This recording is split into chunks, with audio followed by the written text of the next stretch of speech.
Call the regular City Commission and public hearing meeting for Tuesday, August the 8th, 2017 to order. May we stand for the Pledge of Allegiance.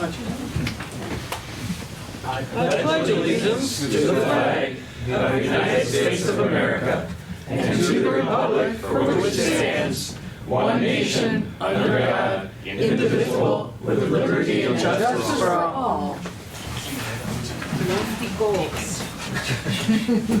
Amy, can you call the roll? Commissioner Foreman? Here. Commissioner Kuziak?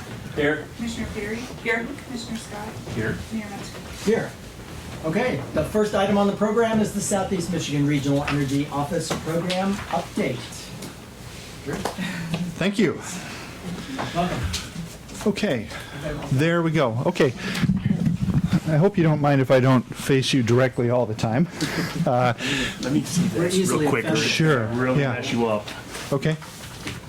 Well, I'm There Rick you Bunch, and I'm the Executive Director of Southeast Michigan Regional Energy Office. Thanks for having me here tonight. I want to talk to you about two programs we're working on now.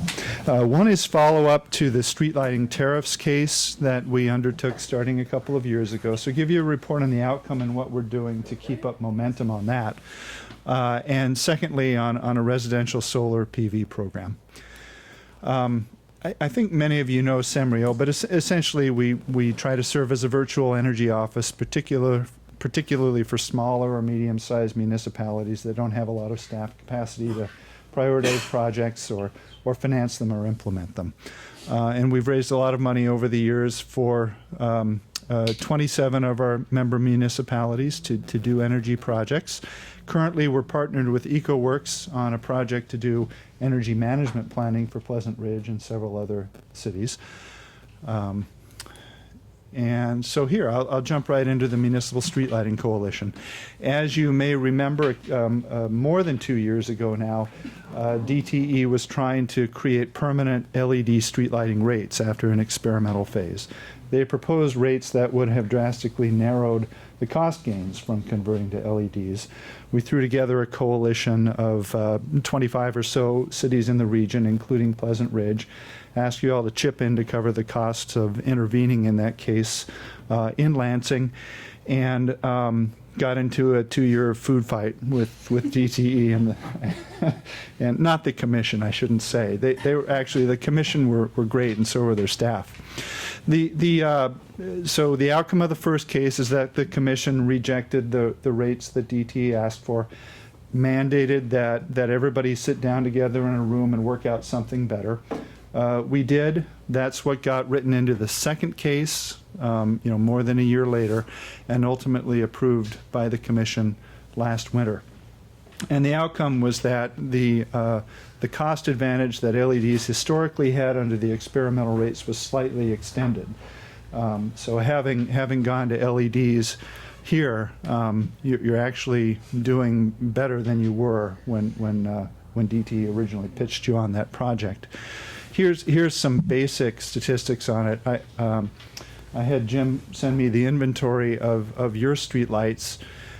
Originally, under the rates in effect through 2014, Pleasant Ridge would have been projected to save about $11,400 per year by going to LEDs. That was DTE's proposal. Thanks to the intervention, we're able to extend that cost advantage to over $17,000 per year. So a pretty good increase in your annual savings. And we got that for you on the massive investment in membership dues of $642. So it seemed like a good deal. It was a good deal. Here's what we learned. Number one, municipalities need to have a steadier presence in these regulatory proceedings. The reason the street lighting rates had gotten so out of whack is essentially nobody had paid attention to them for about 20 years.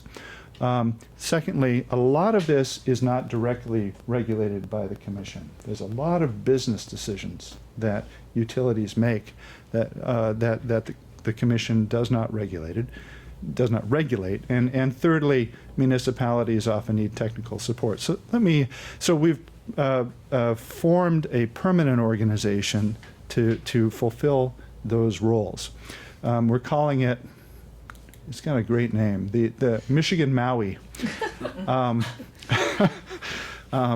Because I hope it'll be so big we can hold our meetings in Hawaii. The You're paying more. right, that's out of your pocket. The Michigan Municipal Association for Utility Issues. So first, the regulatory role. Historically, DTE has brought new electric rate cases roughly every 5 years, but because it's such a dynamic market, they're planning more or less to bring them every year. So in that kind of circumstance, you can't kind of form a pop-up organization to investigate and intervene every 5 years. You need a steady presence. So we need to be there. And then in addition to the street lighting issues, there is a broad range of municipal interests at stake in the MPSC proceedings. You pay for electricity here in these buildings, and at the rec center there's rights-of-way issues, there's gas rates, et cetera. So there's a case to be made that you need someone monitoring what's going on with all of those topics and giving a heads up when something not in your interest may be happening. That's the regulatory role. The secondly, voice of the customer. As I noted a moment ago, the Commission doesn't regulate business practices. And what I learned along the way is this is a very broad range of things. For example, how fast do they change out LEDs? Well, you've got it done now. But the pace at which they do it, the technology standards they use, the lighting standards they use, this is just in street lighting. Whether they will ever offer advanced lighting controls, such as occupancy sensors that could dim the lights when nobody needs them, or install information and communications functions on the LED platforms. All of these are business decisions. If the utility decides to offer these services, the Commission will tell them how much they can charge you for it. They won't tell the utility to offer services like this. And many of you will have read that there's been a fair amount of concern, for example, about the color of LED bulbs, glare from them, and whether there's health impacts. The best way for cities to have a voice in the decisions utilities make about what kind of bulbs to put up is to sit around the table with them, voice your concerns, and have them addressed. I think I'm hitting the wrong one there. There we go. Lastly, municipalities periodically need help analyzing a project proposal from a utility. So Jim sent me the conversion project proposal for your LEDs. That had a lot of costs attached. It had a lot of technical conversion assumptions built in. Somebody who's seen those things before and can tell you, does this project make sense? Does the cost make sense, et cetera, can help out. So those are the roles of Maui that we foresee. We do want it to be statewide. Because of course municipalities statewide are affected by all of these things. But so far we're working with the footprint of the cities that were part of the street lighting coalition. It'll be a board committee of SEMRIO, and the members will choose the issue priorities and set an annual budget and create the dues. And we're asking for initial dues figured at 5 cents per resident per year, which wouldn't be very much for you, but there is a minimum of $250. Just so that the weight of each vote doesn't get too far out of whack. We are asking that councils or commissions authorize staff to contribute more if the leadership group of Maui decides to embrace a larger agenda and needs more resources. So you could judgmentally do that. Why don't I want to talk about the solar project next, but would it be helpful if I pause there and take any questions or remarks? Just quick on the AML, I didn't catch it. Association. Yeah.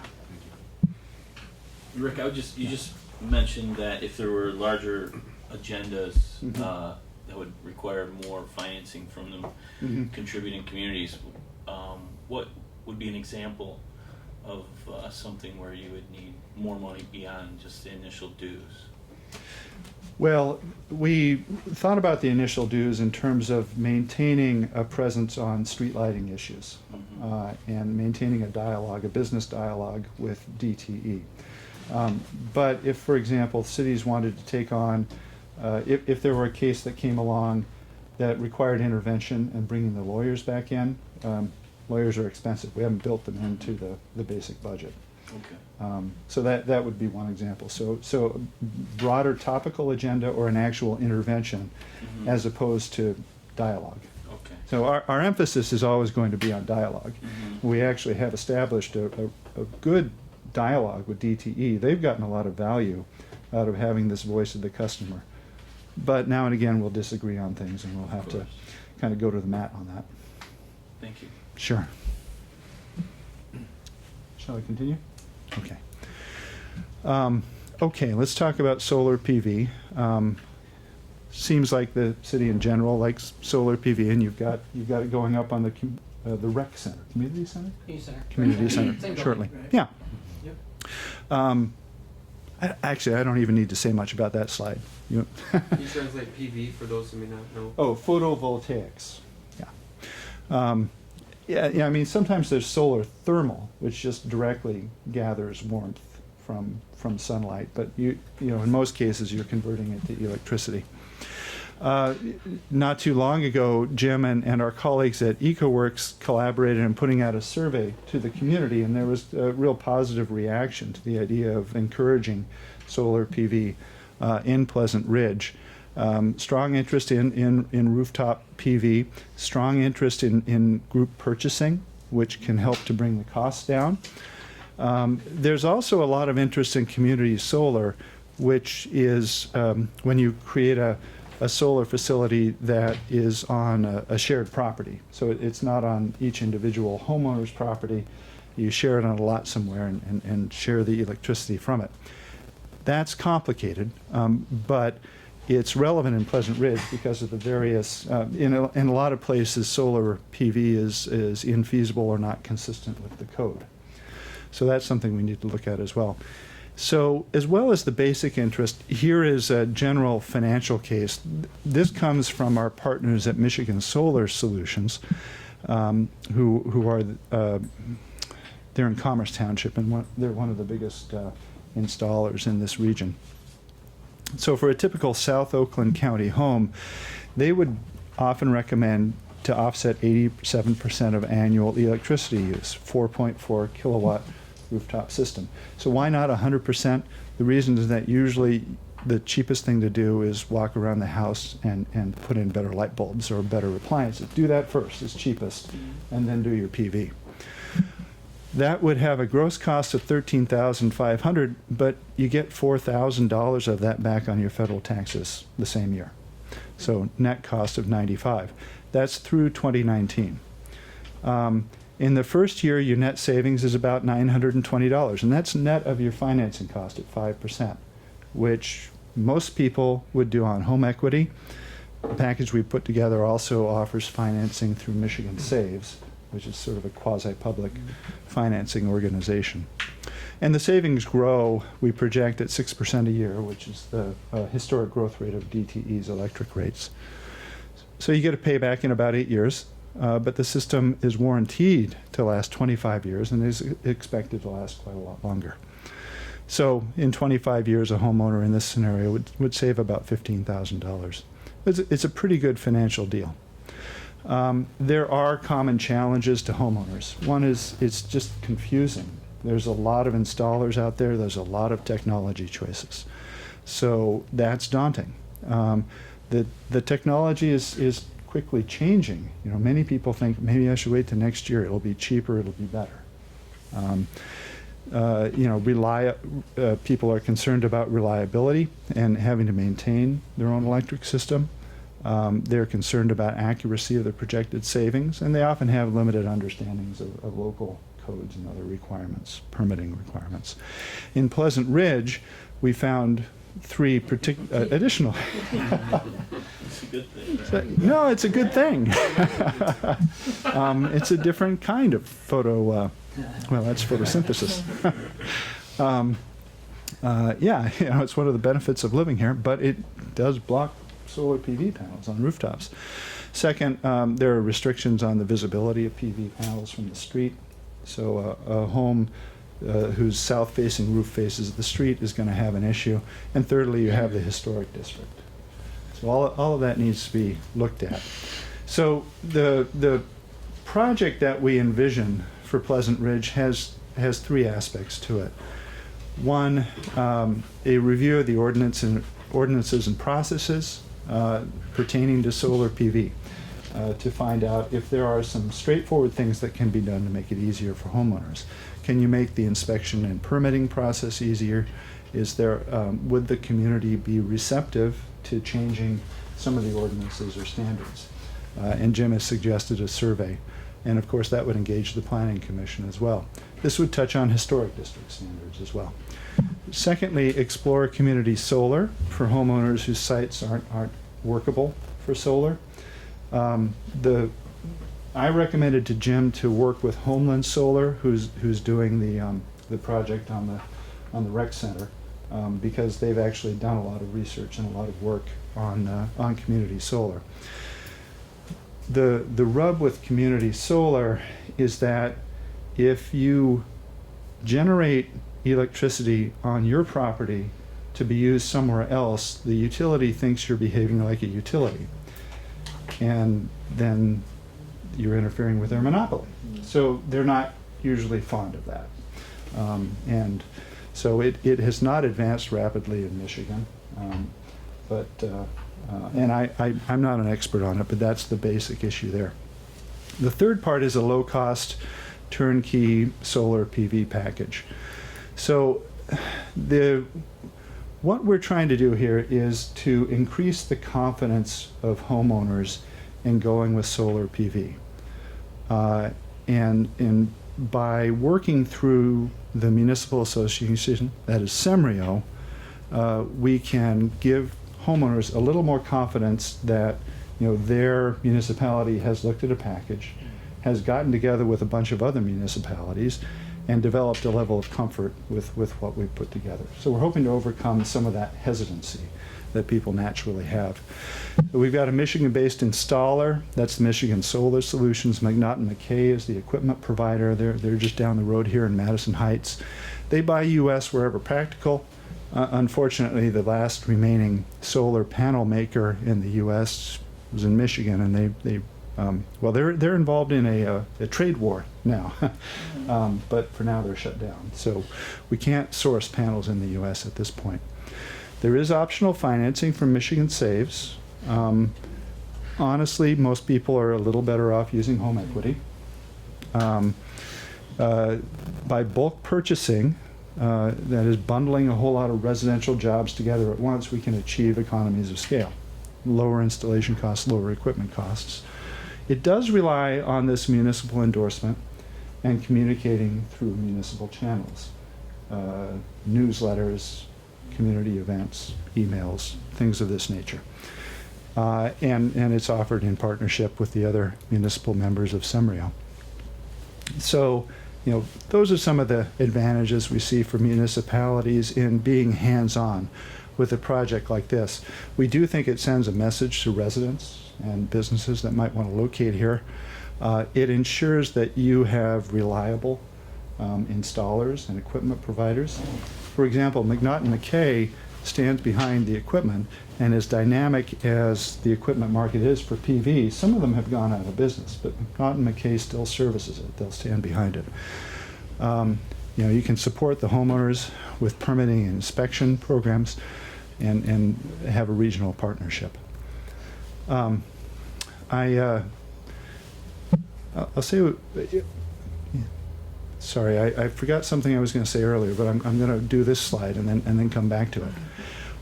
What we ask from each municipality is fairly straightforward. A resolution saying, good idea, and there's a draft. Did you put the draft in the packet? Yes. Okay. Promote, as I said, via your communication channels, and encourage your inspectors to attend solar PV workshops. This is something that a federally funded group in DC has done because they've identified one of the big barriers of these soft costs that make it hard for people to get through the processes. Just make sure it's as easy as possible. We don't need any money from you or a contract signed. So it's not a procurement process for you. And our team handles the rest. So here's part of our team. Some of you know Jennifer Young. Hi. He's been a Semrio for a long time and mostly works with Interfaith Power and Light. I also wanted to acknowledge Grant Faber. Grant is our intern this summer. He's from Huntington Woods, so across the tracks. That's okay, right? Ditch. Well, two things. So he's been instrumental in pulling this program together. He's an undergrad business student at Michigan, and I wanted to share with you that just today, the student solar group that he leads has gotten the first 2 outdoor solar study kiosks installed on campus. So we got solar panels with plug-ins and lights for night, and it's a really exciting development. So he's a real change agent at U of M, and we've been lucky to have him this summer. Wonderful. Congratulations. Thank you. So I think that's it, besides how to reach me. I'd be happy to take questions or comments. Rick, I have a question. Sure. So at what point in this process, and how long in the future would you envision before we would, or you would produce some options as far as the packages that you'd be suggesting for residents and things like that? What equipment you're suggesting, or would it be you suggesting it or someone else? How would that happen? Well, we would manage that. Now, are you thinking about who are the providers? No, more, I'm not looking for specifics now, but at what point would you know specifics of, say, well, it'll have a so much size battery pack in the basement, and it'll have this much Got it. on the roof, and Yes. that kind of thing. You know, this Okay. solution is what we suggest. Yes.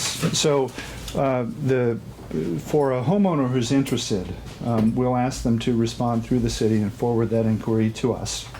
And then we'll work with the installer to do a customized site assessment. That would include things like that. They're going to look at structural issues. They're going to look at the exposure.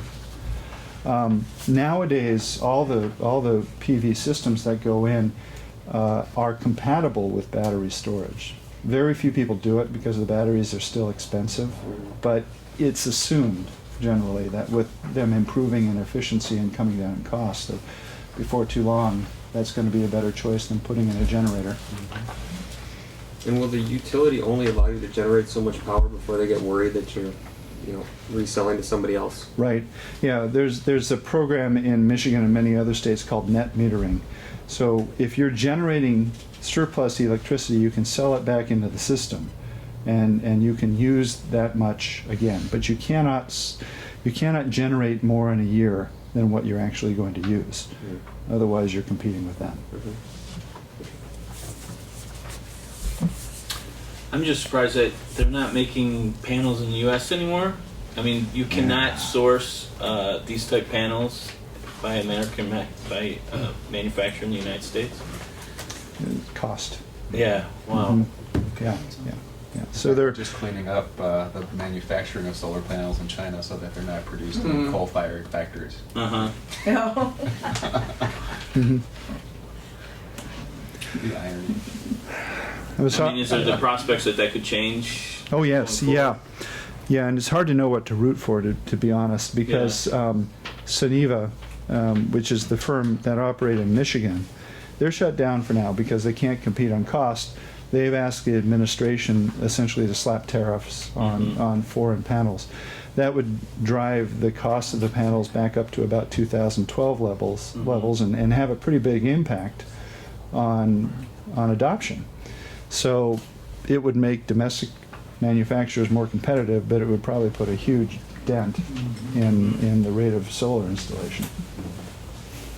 So, The dilemma. yeah, it is. So, wait for it. Yeah. Thank you. Sure. Any other? I have a question. Oh, yes, hi. So I noticed the savings you are projecting. What about homeowners insurance? How much is that? Do you know what that would do to a homeowner's insurance? I don't know the answer to that. Your insurance company is going to cover it? Jen, do you know anything about that? In dealing Look with, into it. It's a great question. I mean, Yeah. we live in a forest, and limbs Right. are always coming down, so I can see a whole, at least Yeah. where I live, one limb will take out the whole roof. mm-hmm. The flip side is you won't lose power when the limbs come down. Oh, catch fire. That's true. Why don't we go ahead? And where does the Tesla roofing panels fall into the Oh, versus well, photovoltaic? yes. So I don't know a lot about those. I know that they are not as cost competitive, but if you install them at the same time you're putting in a new roof, and you don't have to put new panels on, pretty good deal. In addition, it would likely be an elegant way to get around the historic district restrictions here, because it doesn't change the outward appearance of the home. I read a story in the newest Consumers Reports, and they said they don't know much about them either. They said they never even had one in their hands yet, so it sounds Yeah. like pretty new technology. A couple of companies, including Dow, have tried to market those, and they couldn't make a go of it. But Tesla seems to have some secret sauce, so maybe they'll manage where others haven't. Two quick questions, if you don't mind. Sure. So the first is the $15,000 projected generation after or throughout the life of the panels. Oh, yeah.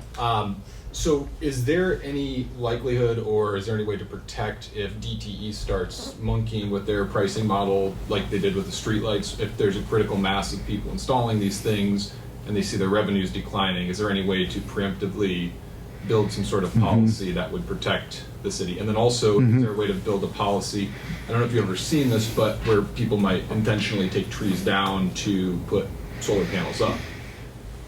Oh, boy, I hope not. Well, not either, but somebody who might be, Yeah. right, like on the fence about taking a tree down or something along those lines. Okay. First question, I don't know how to protect against that, against the risk that somehow future electricity prices will drop. That's not a scenario we've seen in the past, but maybe as demand drops, cost would drop. Or, I mean, I'm saying cost would go up. Like DTE would, kind of like with the water, right? Yeah. They need a certain amount of revenue to Yes. exist. Mm-hmm. Oh, you mean would it impose higher prices on people who aren't using solar? Same argument for Exactly. use Or for the or if streetlights. they get rid of the incentive, like maybe you can no longer, at a certain point, they say nobody can sell energy back into the grid. Yeah, and there's a concern about that. The utilities don't like net metering. They don't want to be forced to buy your surplus electricity. And so there's an active, very complex collaborative process happening in Lansing right now, trying to figure out the future of net metering. And things like how much should residential solar generators pay toward maintenance of the overall distribution system. So that's very much a live issue. Okay, fair enough. And then the 15,000, that was calculated by a straight forecast then? So that, did we discount that figure? Yeah, we discounted it with assuming a 5% financing rate. Yeah, so the absolute That true savings model. are more. It just recognizes that money 25 years from now is not worth very much to you today. So, yeah, Okay. we did use a discount factor there. Thanks. Anything else from? Good. Terrific, thank you. Hey, That's thanks for great. hearing from me. Thanks so Thank much. you so See you much. all. And Jim, the next step, we will look toward developing a resolution? Yes, so, as Rick alluded to, we actually opened up a discussion with the Planning Commission at their July meeting. One of the challenges we have in Pleasant Ridge relating to solar, obviously, it's a good problem to have is our historic character and trees. But the bigger issues are our zoning restrictions right now only allow you to have solar energy systems where they're not visible from the street. But really your south-facing facade is the best energy generating one. In order to make a solar installation worthwhile doing, you need southern access. You can do it with east and west, but our issue here is that most of our streets, except for really Oakdale and Maplefield, all of our residential streets run east-west. So that means that if you live on the north side of the street, your south-facing facade is facing the street, and you don't have a good east or west frontage to put panels on. So what we've done is we've basically precluded half of our residents from even being able to put up solar panels. So this is a community discussion that we need to have. We're going to be putting out a survey and trying to get some community input on this of should we allow for solar panels on the front facing the street. on houses. And actually, I showed some pictures to the Planning Commission. You know, these are just examples of solar installations that have been done on other historic houses. Some of them are certainly much better and sympathetic to the historic character of the house than others. And this is something we can control. So, you know, there's an example of one where all of the chassis and brackets and everything is all black versus kind of the, you know, silver and metallic and black. So you can do some design things with solar panels that make them a little bit more appropriate on a street-facing facade and less impactful. But really, it's a question. Do we want to allow these on our front-facing facades? And if we do, then what are the design standards we want to put in place? Tesla's solar roof might be the perfect answer for this 5 years from now. Right. But, you know, as it stands right now, we don't know how long we're going to be waiting for that technology to mature and become cost competitive to the panels we have today. And it may never happen. I don't know. You know, the panel technology, there may always be a gap between Tesla and conventional style solar panels. So we have to convene that discussion. There's certainly nothing preventing us from joining and authorizing a resolution and joining the program for homeowners who can take advantage of this. Certainly joining the SEMRIO solar purchasing program doesn't preclude any homeowner from going and finding their own installer if they have someone else they want to work with. You know, SEMRIO makes it easy and brings economies of scale to bear. So, you know, it's good to offer our homeowners, you know, kind of the easy button, or if they want to go work it out on their own, by all means. So these are some processes that we need to go through on our side. So we could bring the solar resolution to join the SEMRIO program back as soon as September. And we'll be rolling out and getting ready to roll out the survey and publicize the discussion on where we allow solar panels. And the Planning Commission will be taking that up. It's in the zoning ordinance, so the Planning Commission is going to take the ball on that one. Anything that they decide and recommend after they deliberate based on the survey will come to you for final approval as an ordinance, but they'll have a public hearing, they'll start the process and work on that. So that's where we're at. And the cost to us is basically $250. Well, actually, that's a different thing. The solar aggregate purchasing program is a separate thing that costs us nothing. Right. Yeah. Right. That's right. And the Maui. Even better. Yes. The Maui is $250. Right. Yeah. And having been involved in the Street Lighting Coalition and it's well going to the board meetings and everything, it was a great group. Yes. You know, there was attorneys involved, and they were fantastic attorneys representing us. I enjoyed and was impressed with the process, so I would wholeheartedly recommend that we join the Maui Coalition when that's ripe. Is it ripe? Are we ready to join? Oh, we're just waiting to hit a critical mass of commitments before we, ask people to start sending in the membership commitments and money. Okay. Great. Jim, what form of direction do you need to finalize the resolution and bring it up for a vote? If you guys are interested, the resolution for which part? Both? One? The other? I think all of the above personally, but I don't want to speak for everyone else. But If to there's- support the efforts. If there's interest tonight, then we can bring those back in September. A lot of I think it's, that makes sense. kind of teed up. This constitutes interest. I think it does, yeah. Yeah, I think so. Uniform nodding. Well, during the planning commission meeting, Jim asked for the residents who had come for another issue to, he asked them a little bit about it and asked them to stay and sort of listen. And even though they are in a very treed area of the Yes, city, they are. they still expressed a lot of interest because they recognize that technology is moving forward with all of that. So the direct sunlight is not as necessary, right? Ish. It helps. It helps. The improvements help. So we had a small But they tiny were survey. positive. They were very Very positive, right? Yeah. Yes. It seemed like everybody was pretty. Yeah, So I'd say there's no pitchforks or bring forward about. torches. There you go. So it's always a good start. We'll read about it on Facebook. That's all right. Good, yeah. That sounds like a plan. Good. All right. Thanks very much. Really appreciate it. Thank you, PD. That's right. You didn't want to stay for public discussion? Come on. Guys. Appreciate that, John's not there. John's going to talk about Tesla. That's right. Elon Musk. All right, yeah. Got a thing for you. Next item on the agenda is public discussion items not on the agenda. Does anybody have anything to bring forward? Step forward, your name and address. Good evening, City Commission. My name is Alex Lenko at 61 Wellesley. What I want to talk about tonight, a couple of months ago, I can't remember exactly when, but Voters Not Politicians did a presentation at the community center. Loads of support, really cool video, very, very cool Lego diagram of gerrymandered districts. We're getting close to having the petition ready to go. I just wanted to put it out into the universe that I think 40 people from Pleasant Ridge signed up to do petition driving, but only about 4 have responded affirmatively to actually doing the petition driving. I think,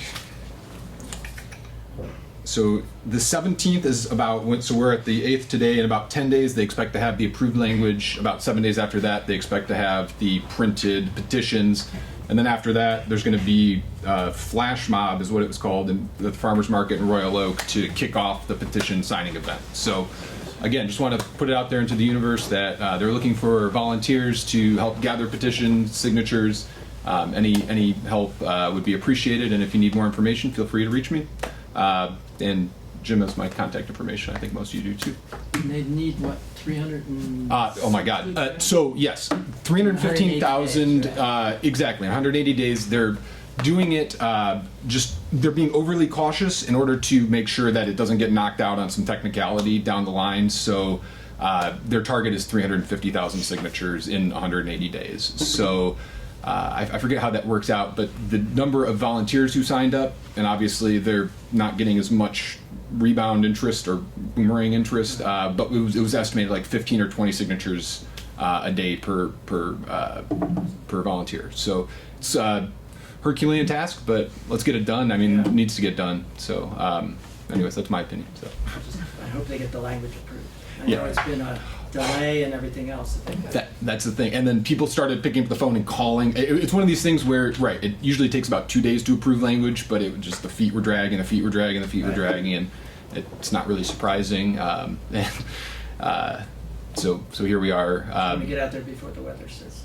Absolutely. So, all right. Thanks for your attention. Thank you. Mayor, if I could, I would just say a very effective way to get those people who volunteer, I think I may have been one of them, is bring that little black book up next time and pretend like you're gonna announce some names. I was sitting here thinking, he's not going to call us out. Did I sign that? Right, no. I'm sure I'm on the... But the thing goes around, are you interested, and, No, but I think Look in the once, camera when you do it. like the mayor Maybe I said, didn't. Maybe I... like the mayor said, once the ballot language is approved, I think you'll see Oh, yeah. this will be a situation where we'll have plenty of volunteers. Yeah, I think that's it. It's been kind of, Right. there was a push and then it's just kind of been this... But I think people have just been waiting. So, yeah. And it's the summer. Yeah, right. Certainly, I don't think the interest has lessened. If not, it's probably intensified just with Exactly. national and everything else that's going on. So yeah, about 2 weeks. Keep it on the radar, and any questions, shoot them my way. Great. Thanks. Thank you. Next. Hi, I'm Amanda Wall. I'm at 3 Oxford. I'm coming to talk about the Meet the Foundation. We're going to do a little party, a fun situation where we're going to implore the residents to come and learn more about the foundation. For those of you who don't know, we raise money for the community. We've contributed to a lot of wonderful things in the past, such as the toddler park over at Gainsborough. The renovations over at the community center that are happening right now that are very exciting. Hopefully we're going to incorporate the party around there so that we can kind of view the progress. It's TBD. We're going to be deciding at this month's foundation meeting. So we'd love you to come learn more and get involved, and it's a wonderful opportunity to meet people and really give back. That's great. I mean, that we have so many new residents that I think everyone doesn't know about the foundation and what important work it is. Yes. That your group has done. So yes, it's a great way to get involved and make it really an immediate difference, and making things happen. Amanda, I'm curious, so when the foundation is welcoming, or what opportunities does the foundation offer people to get involved? other than giving money? Oh, no. How does one actually, how does one actually get invited into We don't the want to just foundation? take your money. Even though that's good too. The money is important. Money first, but I'm just. So I think I'd like to explain the difference between, you know, being a foundation member, which is the donation, and actually being a trustee. Like I'm the I should disclose this, I'm vice president of the foundation. I've been vice president for about 5 years. I've been on it for almost 10. And and we're looking for a few trustees and for people to get involved. You don't have to be a trustee to volunteer, but it's great to, you know, kind of get involved in directing where the money might go. You know, talking to, you know, we talk to the city, we solicit, you know, we every, you know, third Thursday of the month we meet at 7:30 here. And, you know, we like you have public comment. People can come pitch us, you know, for ideas for donations. So it's a great way to kind of, if this is of your interest, to kind of try to direct where some new things are happening in Pleasant Ridge and where the money can go and who we can help. And as a rule of thumb, it's usually obviously directly affecting people in the community as much as possible. We try to pick the projects that are the most bang for the buck for everybody, you know, touch most lives. Yeah. You do lots of scholarships and then help. The band, we funded the band, the orchestra. I mean, you know, anything that, you know, people come and ask and that we, you know, vote on. And so it's a great way to do that. The scholarship program is wonderful. We've touched a lot of people that way.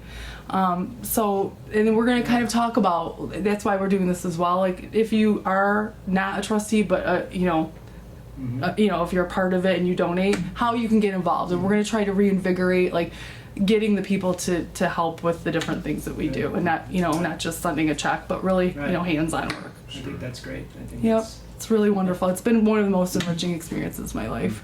And I think people have become a little more aware, but if you have an actual event, and Yep. you have photographs and other things Of about things in where the money's past, gone, right. who's gotten scholarships, anything that you People can do, talk about it. Yeah. That was the idea, to kind of have like pictures of the whole past, maybe, and that's a great idea. Have a scholarship person talk about how it touched their lives, what it did. A band member, you know. Things like the key fob for late access to, Yes, to the rec we paid for center. that. And the resale shop. Oh yeah, Ridge Resale. We have Jody talking about, you know, Jody McGuire is the one who headed this up, and she runs it. I mean, it's a wonderful opportunity to, you know, for people to shop and give back. Yeah. She'll obviously, you know, we'll have talk about that. So there's a lot of different, so I think the foundation is good because it's not just one thing. Like there's people who are like I've chaired the, you know, auction 2 years in a row. That's my jam, right? Then you've got Jody. So, you know, then you have Jody with the, you know, with the Ridge Resale. Like there's different little pockets depending on your interest that you can get involved. I believe there's something for everybody that would hopefully interest them. So Great. come and find out. Good. We will. Let us know as soon as you What is decide on a date. What is Ridge Resale? Is it every third Saturday? I think it's every third Saturday. I think so too. And it's great. I mean, there's some really good stuff over there, and we get some good donations. Sorry, that's just my mind wandering. No, that's okay. Down that path. That's good. So I appreciate you giving me a voice and letting me talk to the community. Certainly. And it'll probably be around, we're thinking maybe We're- September, October. We're thinking probably October, just because Okay. I believe the Ridger is going out in October, so we'd like to use that as our push. So, thank you. Okay, Thanks. thank you. Please. Hey, Sean Campbell, 58 Sylvan. Two things. One was I wanted to put my support behind the development work that's going on with the J&L Productions project. I hope that we can come up with a resolution that addresses the traffic and the parking problems that the residents have concerns about, but also it's an opportunity to potentially bring in some new Pleasant Ridge residents and diversify the tax base, which is always a good thing. The second thing is I wanted to introduce myself as a candidate for city commission. For anybody who doesn't know me, I'm looking forward to meeting some more people. And if you have any questions or about issues that you want the rest of the candidates to talk about, or you have any questions about me, you can email me at vote.sean.campbell@gmail.com. That's SEAN. That's it. Thanks. Great. Thanks. Welcome to the campaign. Yeah. Since we have the other two candidates, did you want to give us an email Sure. address or anything? Yes. Anything? Go ahead. Good. Go for it, Amanda. It's only fair, right? So. I will plug myself since I'm running for city commissioner. Hopefully people know and have heard so far. I'm really looking forward to a nice race and, helping, and I would just want to be a part of the contributing to the community, and you can call me 734-771-5757 or email me at voteamanda@gmail.com. Amanda Wall. You want to get vote Amanda Wall. God knows I won't respond if you do vote Amanda. Thank you. Alex Lenko, still 61 Wellesley. I'm also running for City Commission. My website is going to be my name, alexlenko.com. My email address is my name, alexlenko@gmail.com. And I want to continue forward with the work I've done my entire life with the foundation, with the DDA, with the Millennial Mayors Congress, the Planning Commission, working with this board, and it's a great special city, and it takes a lot of volunteer hours and a lot of special help. So I'm excited. Thanks for your attention. Thank you all. Well, we have a guaranteed audience now. Wow. They have to stay the whole time. No, they can't leave. They cannot leave. Not one of them can get up. It's going to be interesting Keep the to see camera out who there, leaves please. first. They'll never go. Brett, would you like to say anything? Sure. Why not? I mean, that's the yes. only- Running for re-election. So you'll find me at actually you already see me at votebrettscott.com. I have to update the website from a previous campaign, but that should happen this weekend. And of course, if you have any questions for me, reach out to me. My hope is to continue the great work that we've seen the last several years, and to continue the course that the city is on. We live in a very special community. We've seen a lot of interesting things happen in the last 8 or 9 years around Oakland County. We've been fortunate to sort of stay the course and be on a good path of things, and that's what I'd like to continue for the community. So, votebrettscott.com. Look for a lawn sign in the next month. Thanks.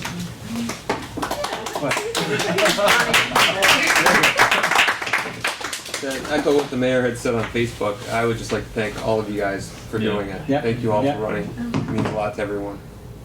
I look forward to working with two of you anyway. All of you.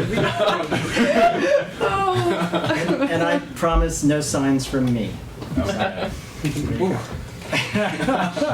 We won't even go into that. Okay, the next item is governmental reports. Do we have any? Nobody showed this. No? Chief is doing. All right, Yeah, I can huh? find stuff real quick right now. Please. Don't mind, that'll be You can quick. There you go. Good evening again. So there's a couple of the commissioners asked me to come and kind of explain some of the rules and policies of things at the pool. There's been a little bit of discussion about the pool closing early on some nights and some days, and also the ducks that we have at the pool. So basically, the pool closing policy has been the same for the 14 years, this 15th season. It's been the same. It's been modeled after many pools in the area. So I'll just go over it very quickly, and then I'll touch on the one that seems to be the issue. So weather, of course, lightning, thunder. Pool closes for a half hour after every event. Thunderstorm warning, close. Tornado warning, close. Tornado watch is one of those we are watching, and we have a National Weather Service emergency radio at the desk. So if something happens, we get the first notice. There's a watch station right at the zoo, so we get that notice right away. So the one that is contamination, something happens with that, throw up or something of the other sort happens. That is based on our on how bad it was. There's like slight contamination. And then there's like major contamination. We haven't had a major contamination in 6 years now, so hopefully it stays that way. The one that seems to be the issue and the problem is cold weather and rain and attendance. It's all kind of like lumped together. So the policy states, I'll read it verbatim. If the air temperature is below 70 degrees, pool can close. Steady rain or total attendance of fewer than 20 people in a 2-hour period, the pool will close. If the pool closes during general swim, it may reopen at the discretion of the management, and please call before returning to the pool. So this happens on days when it's cold, like when it's 70 or below. One of the days in question was Friday the 28th of July. I guess some people came up to the pool to swim, and it was already closed for cold weather. It was the high of 75 that day. Around 5 or 6 o'clock, it was 68, and it was very windy, 18 to 23 mile an hour winds. I was there that day probably till 4 o'clock on that Friday, and one of the lifeguards actually said that if they could close the deep end and open up the boards, because they couldn't see the bottom of the pool because it was so windy.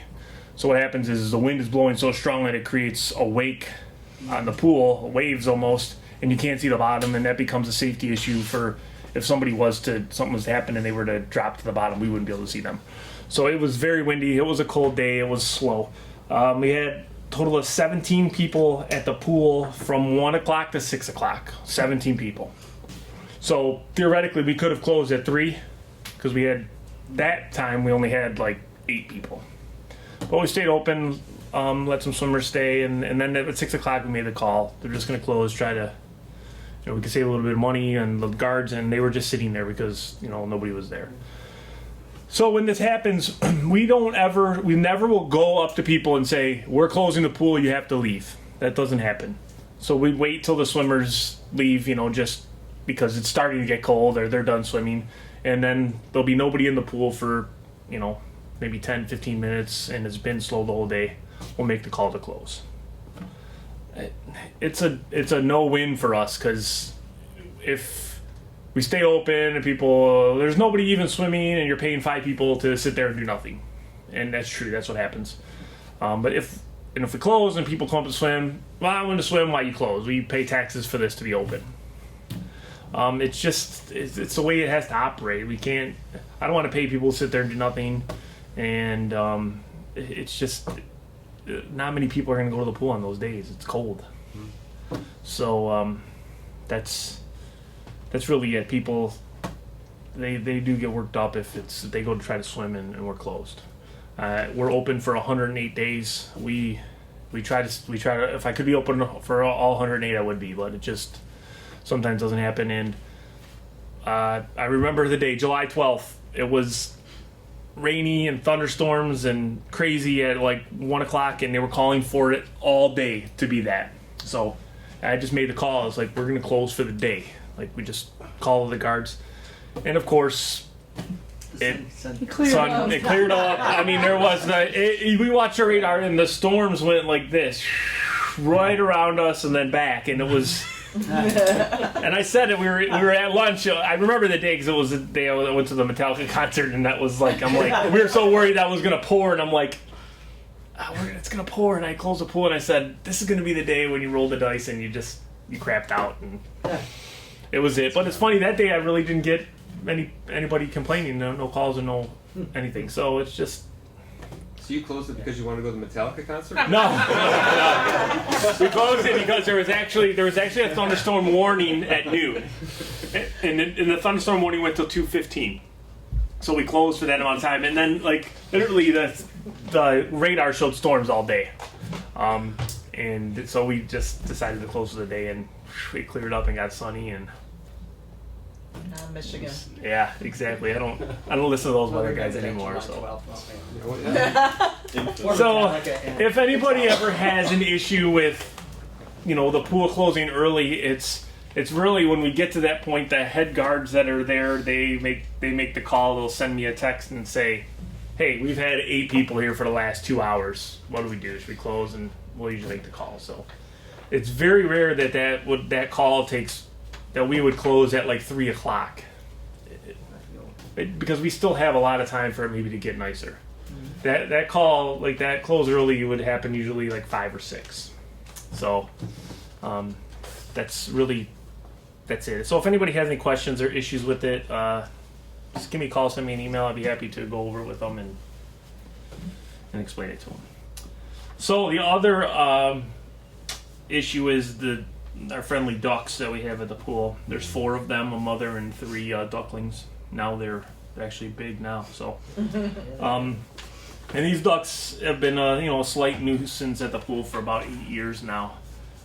This year was a little different because we didn't put water in the pool till so late. So the ducks that were at the pool usually actually had hatched their ducklings on Norwich during construction when there was some ponds and puddles there because of the road was tore up. And I actually saw them walking across Oakland Park and Ridge Road. And I said, whoa, they moved. They had their ducklings. They're not coming this year. Yay. We don't have to deal with it. And lo and behold, late June, I don't know if it's the same ducks or another duck family, they made their nest and had their ducklings. So they're still there, which usually does not happen. They're usually, after the ducklings are hatched, after 2 weeks, they're gone. I mean, Kurt's a regular pool user. By June 10th or 11th, right. They're gone, right? They were there today. So they're still there.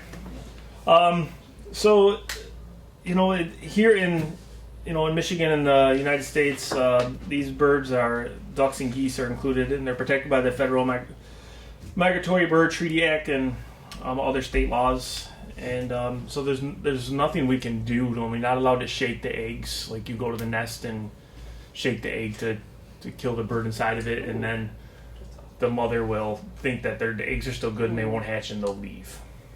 It was a common practice on golf courses for a long time with geese, because geese will ruin a golf course, and golf courses got fined $10,000 and the threat of going to jail.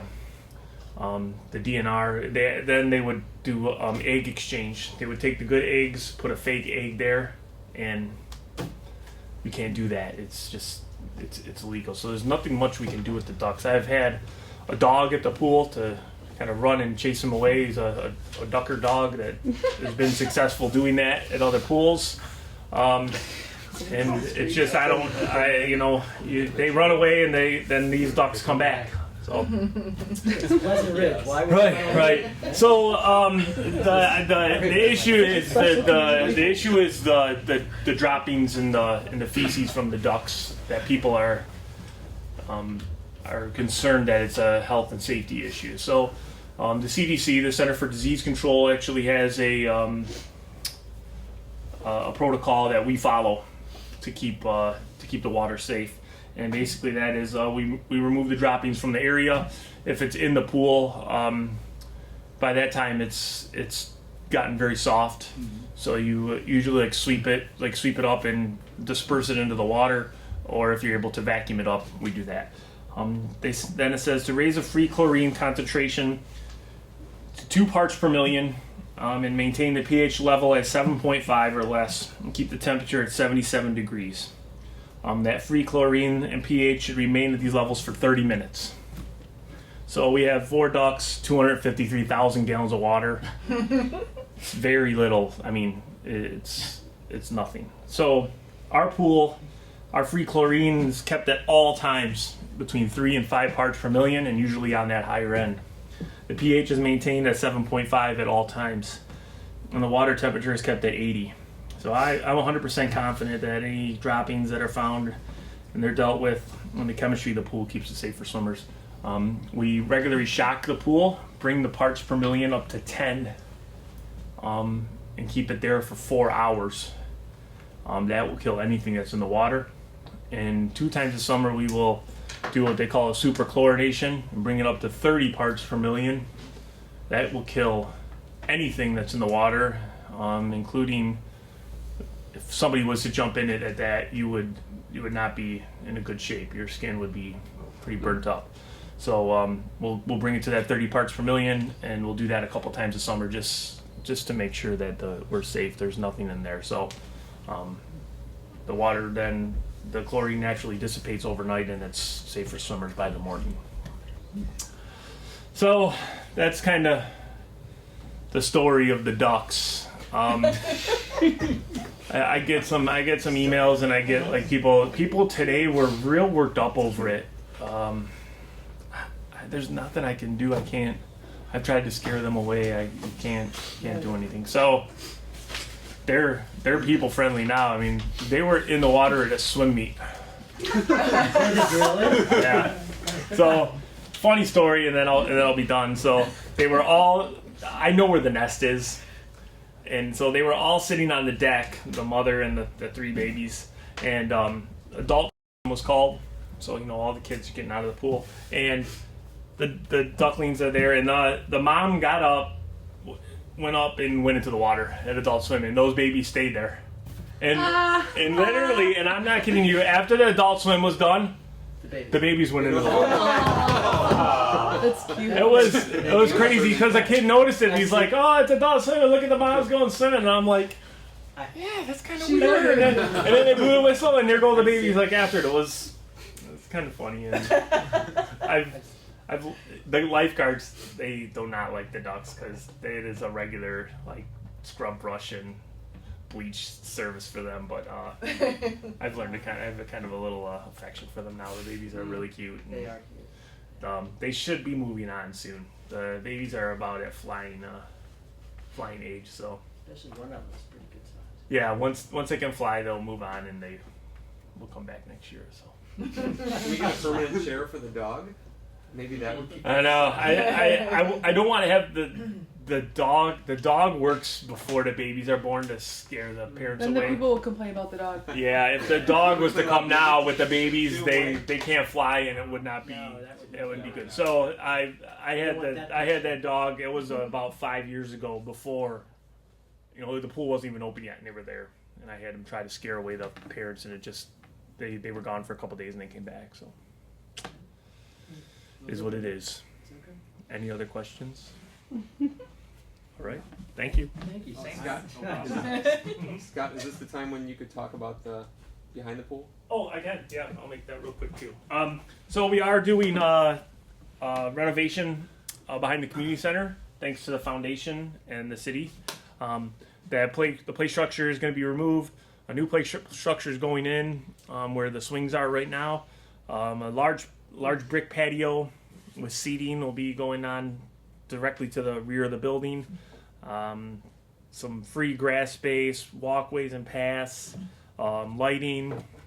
Like I said, seating areas, some focal point trees that will have like benches around them to sit. So it's going to be a real nice add-on to the rear of the community center and be able to really market that better for rentals and people to use it outside. The lighting plan is awesome, so it's going to be real nice.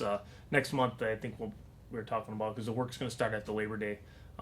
We'll show some pictures of what we have planned and the play structure that's going to go back to the rec commission and decided on it at the last meeting. It was real fun. So we got a little video of that play structure, and we'll bring that and show it next month. So work will start after Labor Day, and the schedule is, they say it's going to be quick, but you know how that is.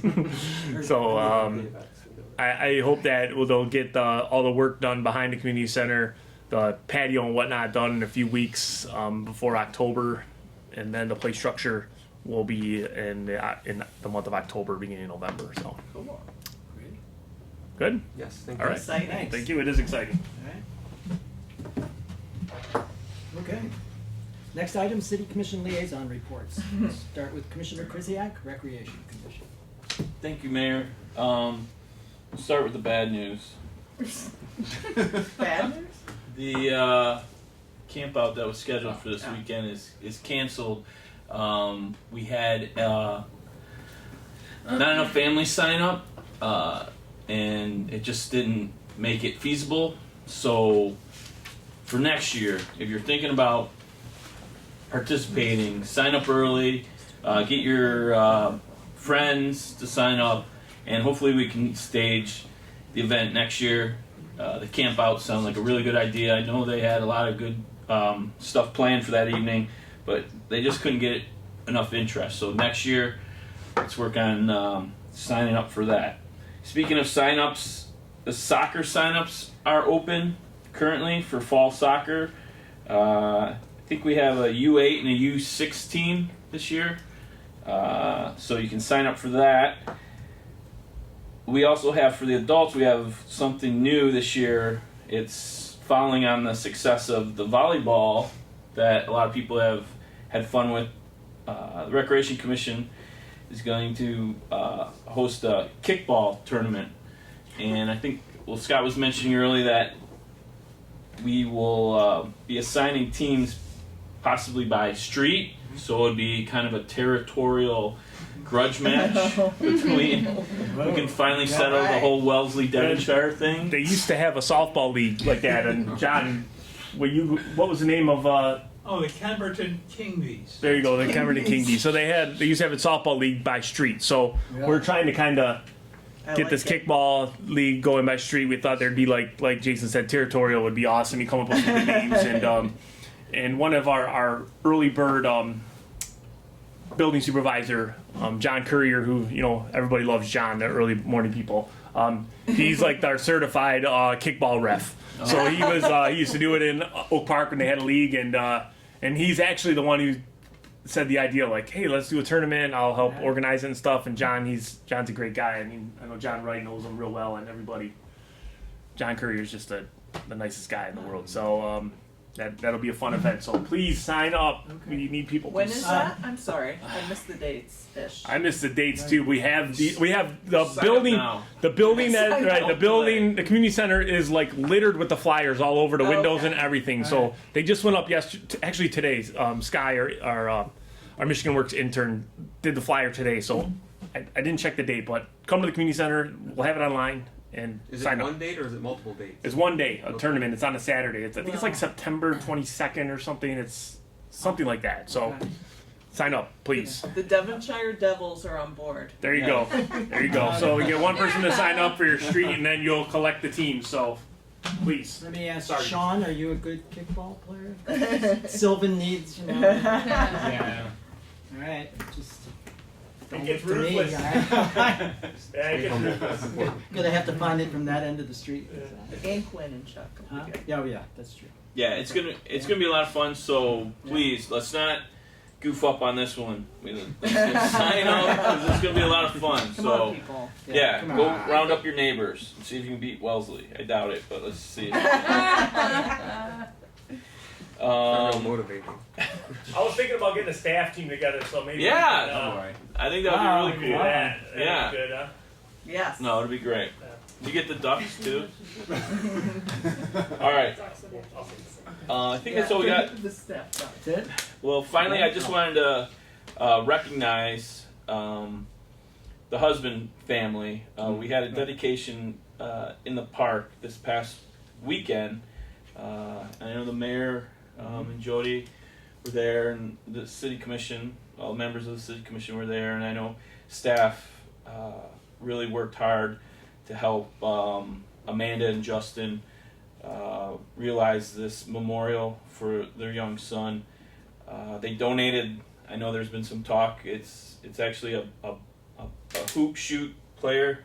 If you notice, it's down by the tennis courts, and it was in honor of their son Sullivan, who passed away last year. It was something that he always loved, playing with his brothers, whenever they would have a ball or a soccer ball or basketball.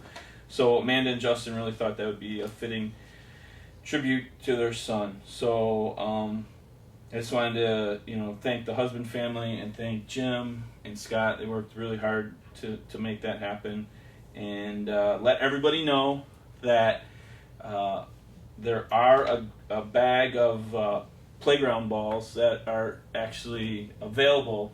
So if you get down there and you don't have your your ball, you can go in the hut there, and there's a bag of balls that you and your family can use to play. So just wanted to let the community know about that, and that's all I have, Mayor. I wanted to ask one thing. Did we ever formally talk about the equipment that went to Pontiac that you and Brett were instrumental in doing? I don't think we've ever really discussed that here. Please.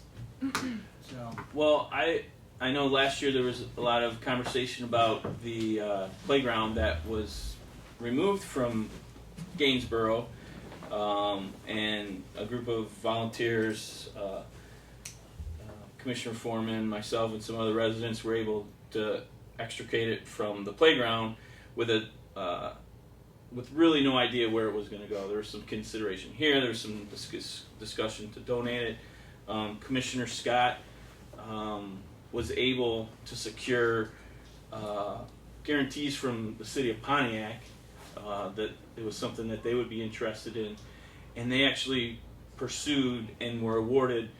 I think it was $22,000 to install the equipment. Oh, really? Yeah, and a park space. The city of Pontiac has, I think, 24 parks, or maybe 27, of which most of which don't have any equipment left because they went derelict and they had to remove the equipment so that it wouldn't be a hazard to the children.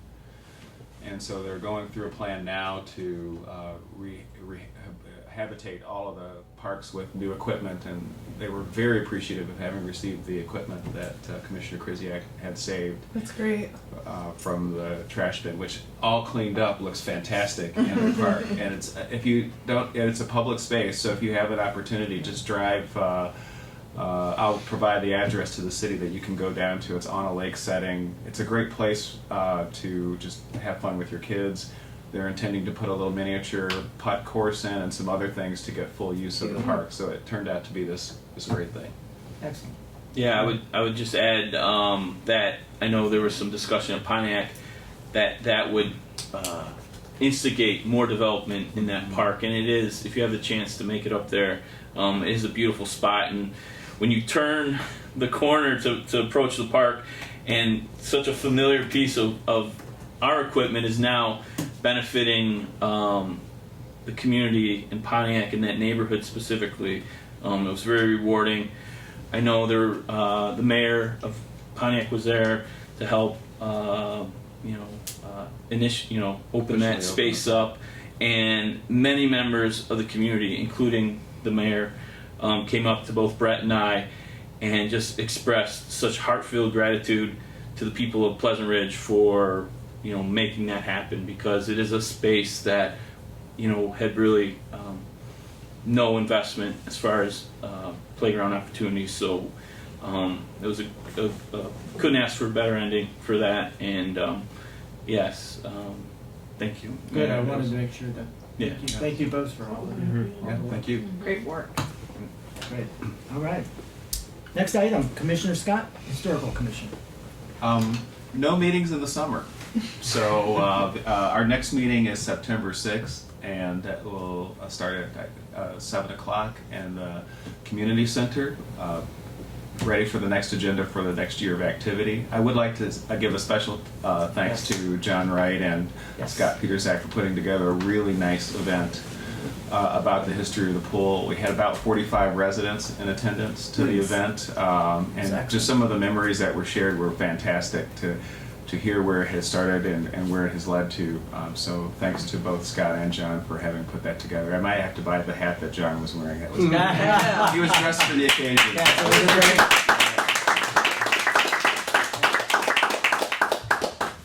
It really was. Yeah. It was a wonderful presentation. Mr. Mayor, question Yes. for Commissioner Scott or Jim. That presentation was recorded, right?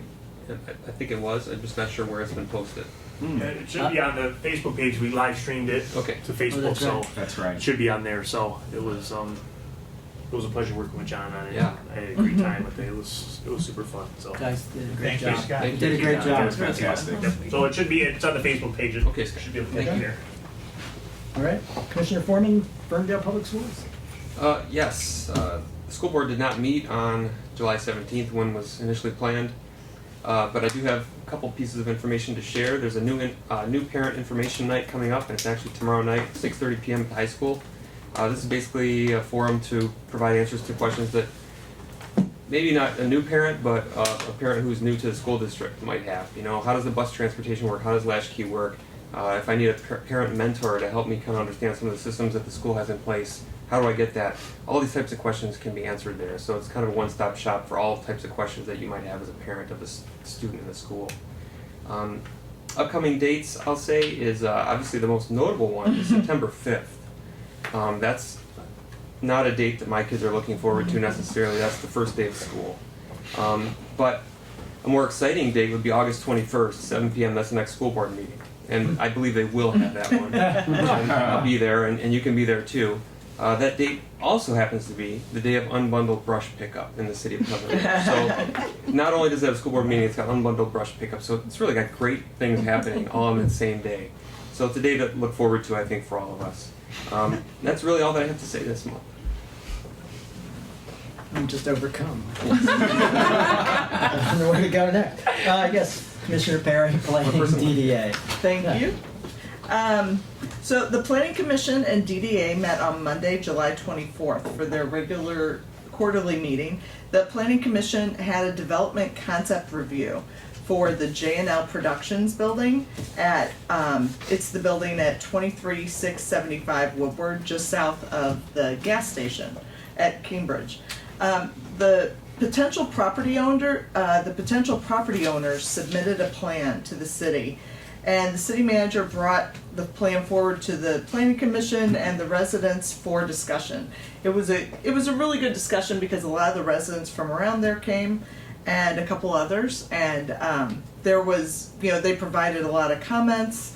The board did, as well as the residents. So it was, it was a great interaction with them. The property owners made a presentation, and then, the city wanted them to hear feedback before they submitted their final plans.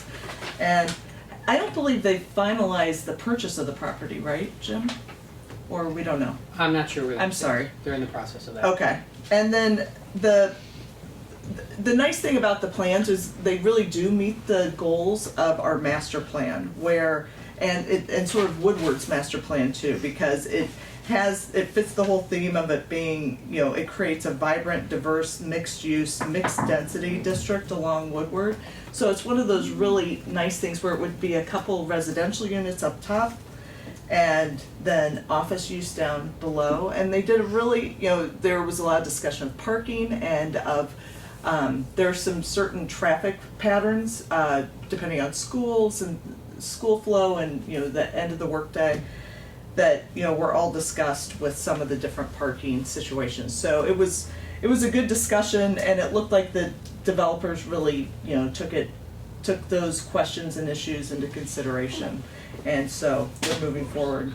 And then and I'll let the city manager talk on this, even though he pretty much already has. We had a really nice discussion. Jim started to bring forward the what Mr. Bunch was here to talk about, which the whole thing with the solar energy system regulations that we have in the city.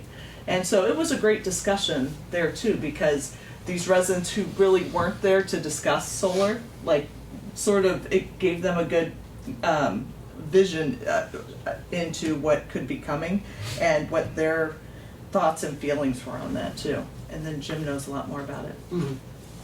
Yeah, like I said, I think earlier we'll be convening a community discussion on this. We've got the historic character of the city to balance with the sort of, I guess, desire and you could almost say need for expanding the rollout of solar power here.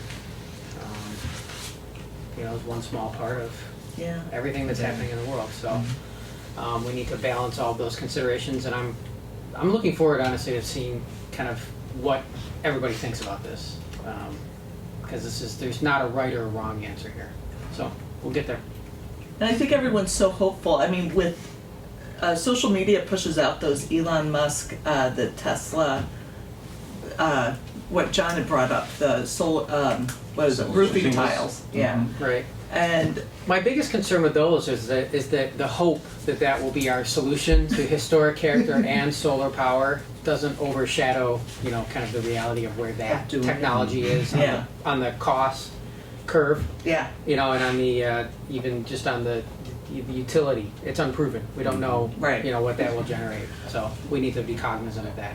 It's intriguing and hopeful, but we don't know enough about it yet, I think, to hang our hat on that as a reason to not do something else. Right. Now. And technology will change on a regular basis, so we wouldn't want to build a regulation around changing technology. Right, and I think that's a great point too, is that whatever we do now, we can certainly continue to adjust and Yeah. amend as technology matures, as, you know, as things happen. Well, and you showed some great different solutions of, you know, some things that have already evolved with the look of some of the different panel solutions. So I think everybody really responded to that in, you know, they were very interested to hear more. So that's all I have. Our next meeting is October 23rd, unless something else comes up, and we'll meet before. Good. Thanks. Thank you. Any other questions, comments? Okay. Real quick. I'm sorry. This Yes, one sir. is real important. So in your mailboxes, probably within a week and a half, you're going to get a notice about recycling and garbage. Yes. So new recycling carts are coming. They're Hazel Park got them already. Ferndale got them. Troy's got them. There's like 150,000 carts of delivering. So ours are coming like the first week of September. Oh, nice. So here's the big one. Change sometimes in Pleasant Ridge is tough. Especially this is a big change that for a long time. Our garbage day is going to move to Monday, Starting. What? starting August 21st. It's that same day, August 21st. So here I are don't the think we can there's handle it. I don't know. so here's the benefits of this quickly that you know, if you have a party or get together on the weekends, all your garbage, boom, out on Sunday. Sunday night, you can put it out. This is Dream Cruise weekend, so this Right, will be a major right. event. So if right now it's picked up on Fridays. City Hall is closed, so sometimes if you have an issue, it can be difficult to get a hold of someone. You're calling Sakura or you call the community center, and we try to get your problem solved. Now Mondays we'll be here. Sakura's there. Problem will be solved. If you have a problem with a pickup on Monday, their garbage trucks out on Tuesday. They can come here and get your problem solved. The big one is holidays. So holidays right now, it gets picked up on Saturday, and it's always, you know, an issue because for whatever reason the Saturday pickups are difficult. Now it'll be a Tuesday, so it should be no problems. So you'll still put out your trash normally, even on that Friday, the 18th. They'll still pick it up on August. Then they'll have another pickup on Monday, the 21st. So you'll have like 3 days in between that to get a bunch of garbage and put it out. Clean out. Have a party. So that's, you're gonna get, like I said, you'll get something in the mail about your recycling cart and about that trash. When your recycling cart is delivered, inside of it there's a notice that tells you all about your recycling cart. Try it, use it.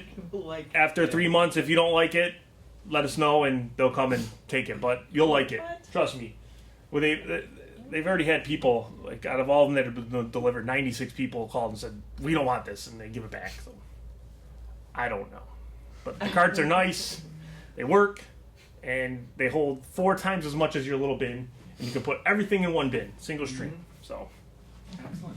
garbage change August 21st, Mondays from then on. Sunday. Thank you. Sunday night. Put your garbage out Sunday Sunday night. night after your big Saturday party, and your Sunday is your recovery. Then Sunday. By 5 o'clock, you'll be feeling okay. Put your garbage out. Scott, will the letter come from the city of Pleasant Ridge or from another source? It's coming from the city of Pleasant Ridge. It'll be like it's called every door direct mail. It'll be like on a 6-inch by 9-inch like large postcard color. We sent one out when we did the water thing, so it'll stand out in your mail. It won't be like a little postcard. It'll be big, full color. You'll see it. So, okay, Great. good. Thank you. Can't wait. One question: the Yeah. cardboard that we have to put out now, we put it out. We're supposed to put it out in like another box. Put it in your bin. That can all go in there. Anything can go in there. Awesome. Just Yep. throw my old can Nice in the bin. compost. Yep. Just can't put batteries in there. You can't put plastic bags in there. Okay. That's it. So, which is right now, if you put plastic bags in your recycle bin, it's not getting recycled. They're pulling it out. If you do put a plastic bag in there, it'll get sorted out and thrown in the trash. So you can't recycle like Kroger bags, Oh, Right. got it. those kind of things. Right. And so- No. Styrofoam, no, they don't take styrofoam in those either. Styrofoam, you've got to take it to Sakura, and styrofoam is they can't get someone to collect it until they get 10,000 pounds. Imagine what 10,000 pounds of styrofoam is. Like storage for that is ridiculous, and it doesn't compact and Thank you. garbage. Sorry. Thank you. Thank you. Okay. That was important. That was very important. We like that. That was good. All right. Next item is the consent agenda, and I just want to make a note that the city manager has asked that I pull item D, scheduling a public hearing on Tuesday, September 12th, 2017 at 7:30 to solicit public comments on an ordinance regarding DAS, small cell wireless facilities and public rights of way. We're going to move that to the end to item, I'll make it item 11, just before the city manager's report. And Jim's going to brief us, update us on that. Great. So I would ask for a motion to approve the consent agenda with that item removed. Mayor, I move that the consent agenda be approved as presented, with the subtraction of item 8D removed to the end of the agenda. Thank you. Do I have support? Support. Any discussion? Okay, could we take a vote, please? Commissioner Foreman? Yes. Commissioner Scott? Yes. Commissioner Kuziak? Yes. Commissioner Perry? Yes. Mayor Metzger? Yes, motion carries. Next item is ordinance to amend Chapter 74, Utilities, Article 2, Water, by the addition of a new division, Division 5, Water System Extensions, and Chapter 74, Utilities, Article 3, Sewers, by the addition of a new division, Division 5, Sewer System Extensions. Well, that was clear. We're going to have a public hearing, but I'm just going to ask Jim to briefly get us set. The purpose of this ordinance is a cost recovery ordinance for when the city extends water and sewer utilities to benefit a private property for development. The specific case is 1A Norwich, which is the vacant lot at the east end of Norwich,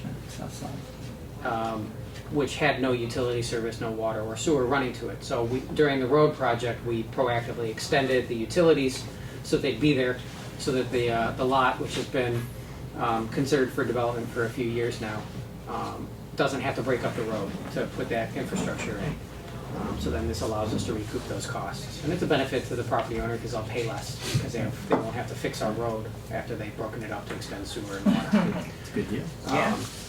So that's what this ordinance is for. Okay. So with that in mind, I'm going to open the public hearing. Anybody who wants to comment, please step forward. I have to talk to Phil the time before, so that at least there's a minute between gavels. So nobody's here? Okay, close the public hearing. All right, now I'm going to ask for a motion to adopt the ordinance. Mayor, I move that ordinance 423, amending Chapter 74 Utilities, Article 2, Water, by the addition of a new division, Division 5, Water System Extensions, and Chapter 74, Utilities, Article 3, Sewers, by the addition of a new division, Division 5, Sewer System Extensions, be adopted. Is there support? Second. Any discussion? Questions, comments? All right. Amy, can we have a vote, please? Commissioner Perry? Yes. Commissioner Foreman? Yes. Commissioner Kuziak? Yes. Commissioner Scott? Yes. Mayor Metzger? Yes. Ordinance is adopted. All right. All right. Next item. Ordinance to amend Chapter 14, Building and Building Regulations, Article 5, Fences, Section 117, Front Yard Fences. Jim, real quick. I know you've done this before, but... Yes. As you know, we've been discussing this item first when a variance request from the property owners at, I believe it was 56 Ridge, came forward to allow a wood picket fence in their front yard. The City Commission granted that variance request from the ordinance to allow that, based on the fact that Ridge Road is different than the rest of Pleasant Ridge. It is a collector street. It has large estate lots that front along Ridge Road, and it has an existing pattern of fences in the front yard. So these are all distinguishing factors that make this street different than the rest of streets in Pleasant Ridge. Coming out of that, the Commission was interested in considering an ordinance that would allow for front yard fences on Ridge Road within certain design parameters. So this ordinance does that. It would allow for front yard fences along Ridge Road that don't exceed 48 inches in height that must be constructed out of wood, real wood, or wrought iron. So no plastic fences, no vinyl fences. True materials that the fences along Ridge Road were constructed out of, and that still exist out there. So in the packet, there's a cover memo that goes through the inventory of all the fences that exist out there, but those are the highlights of what would be allowed. On a maximum opacity of 50% as well, so no screening fences, truly decorative fences that are consistent with what exists. All right. With that in mind, I will open the public hearing. Amy, I forgot to ask, did we receive any input? No, not on either ordinance. Okay, good. Anybody coming forward? Close the public hearing. All right, do I have a motion to adopt the ordinance? Mayor, I move that ordinance 424, amend chapter 14, building and building regulations, article 5, fences, section 117, front yard fences, be adopted. Do I have support? Support. Any further discussion, questions? Okay, may we take a vote, please? Commissioner Foreman? Yes. Commissioner Scott? Yes. Commissioner Kuziak? Yes. Commissioner Perry? Yes. Mayor Metzger? Yes. The ordinance is adopted. Now let's go back to the issue of scheduling a public hearing on Tuesday, September 12th at 7:30 p.m. to solicit public comments on an ordinance regarding DAS/small cell/wireless facilities in public rights of way. And Jim has to kind of give us an explanation of what this is all about. Yes, this is one that I want to make sure people are aware of. This is something that we've started to receive some requests for, and requests which I have turned down to date, given that we don't have any specific standards for these types of facilities in our ordinance. Distributed antenna systems are commonly referred to as small cell networks. These are different than the traditional cell tower, which is the 150-foot tall monopole that has typically four arrays of antennas on it. So you usually have Verizon, AT&T, Sprint, and T-Mobile, I guess they still exist. You find those same four on all the cell towers. That was how they were built out in the beginning, because those towers provide lots of coverage. And those towers typically in zoning ordinances, communities would permit them in industrial districts, in commercial districts, and non-residential areas. Now, as everything is done, on our phones and wirelessly and through cell providers, and as we're watching Netflix on our phone, cell providers providing bandwidth is becoming an increasing challenge for them. And so these small cell networks are one of the solutions that they are moving towards to increase the capacity of their networks. Up on the screen there's an image of what we're talking about, and you can see that this is a light pole which they've extended the height of, and up at the top you can see that one little antenna, and then the equipment that's mounted to the pole above the street sign is what communicates from the antenna through the network. And we're increasingly seeing these. We've actually had proposals for two companies to place these across from Roosevelt School on the Oxcam neck there in front of the school, in front of Hessel Park. Apparently this is a spot that fills in a hole in the network for somebody. So in order to regulate this, I asked the City Attorney Greg Need to draft an ordinance for us. And Greg, I don't know if you want to go into any of the further background on this legally or the ordinance itself. Sure. Just continuing as to what Jim said, the American Planning Association had an article a couple of months ago that said that the demand for bandwidth is going to be, in about 3 years, it'll be 1,000 times what it is right now. And it's basically because when you're watching stuff on Netflix or similar, that consumes an enormous amount of bandwidth.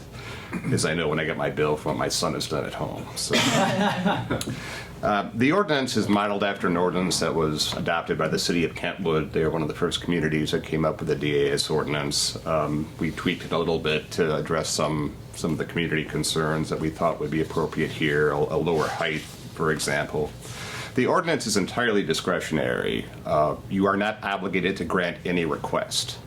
Unlike traditional cell towers on private property where your zoning authority has been severely curtailed. We're talking about locating facilities in the public right-of-way. And as of now, you still retain the right to regulate that, subject to these standards reasonable standards that we're putting up. That could all change. I mean, the telecommunications law is constantly evolving, but as of now, you've got that right. And this ordinance, if you choose to go forward and adopt it, would establish some standards, but still reserve to you the right to say yes or no for any particular application. And I'd be happy to answer any other questions.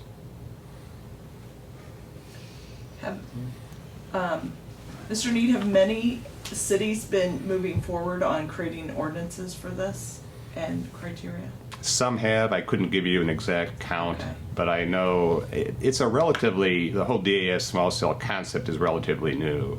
And the one thing that we've observed in this area is that usually the ordinances, lag substantially behind the technology that gets developed. So as new things come up, there's usually a lag time before ordinances come into place. I had reached out to one of our tech companies here in town today, and they were so excited to hear that we were talking about this and looking at this.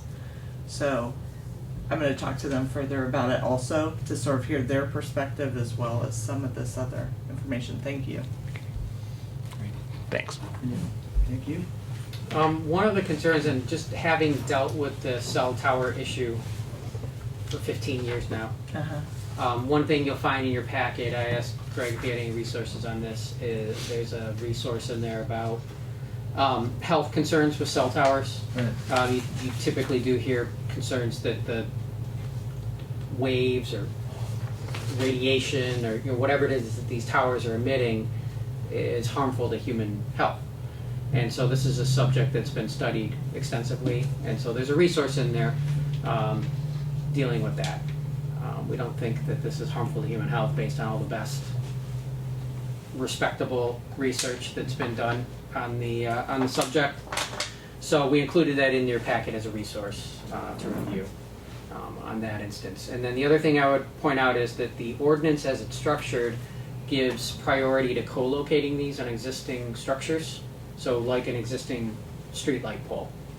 And one of the things we've heard from the companies that have approached us about doing this is they have agreements with DTE, probably because DTE will get revenue out of it. Exactly. But you have an existing pole, so it minimizes the impact for the city. Right. We have a maximum height requirement or restriction in the ordinance of 35 feet. And this is in line with the maximum building height in our zoning ordinance for residential districts. Some districts it's 30 feet, some 35. So we went with a 35-foot height restriction on this, just to make sure somebody doesn't want to come in and start pushing this higher and higher, because you can tell that's a taller light pole than your standard issued light pole, where the top of the pole is not much higher than the actual mast arm for the light fixture. So those are two highlights in the ordinance I want to point out. Do you see any possibility that Pleasant Ridge would put its own poles? I know you mentioned that in the DTE gets the money here. There would be a possibility that Pleasant Ridge could put up a pole and get money, but that doesn't seem like, that's not like something we're looking to do. No, it's not. Typically, what a community, oftentimes communities would advantage their own public sites in their ordinances to try to push people to their... Yeah. So you often found DPW yards and other sort of out-of-the-way places in communities had cell towers because revenue. Right. They don't make a lot of money. Even the big 150-foot tall ones, I think it was a $15,000 a year was kind of a typical number that I'd see in lease agreements. Mm-hmm. And that was for a 150-foot tall tower that had 4 providers on it. So for a facility like this, the amount of money that we would get from it would be minuscule, that I wouldn't even want to clutter with more poles in our public rights of way, or so I don't think it would be worth it. So that's why we're advantaging in the ordinance co-location on poles that already exist. Where it may make sense is if we had intended to offer Wi-Fi service in certain public areas, that utility, the pole to support Wi-Fi, might also be used to support other things. Gotcha. Okay. So I'd be happy to answer any questions you have on this. Again, this is a call for a public hearing. We'll be considering this next month. Okay. And all the materials are online? Yes, it's So all people available can- in the packet that's online Good. on the city Good. website. If any residents have concerns about this, please contact me, let us know. Okay, good. Mr. Mayor, a comment I would make is I noticed something trivial, but in this, it spells co-location two different ways. I don't know if that's intentional, or should it be the same throughout?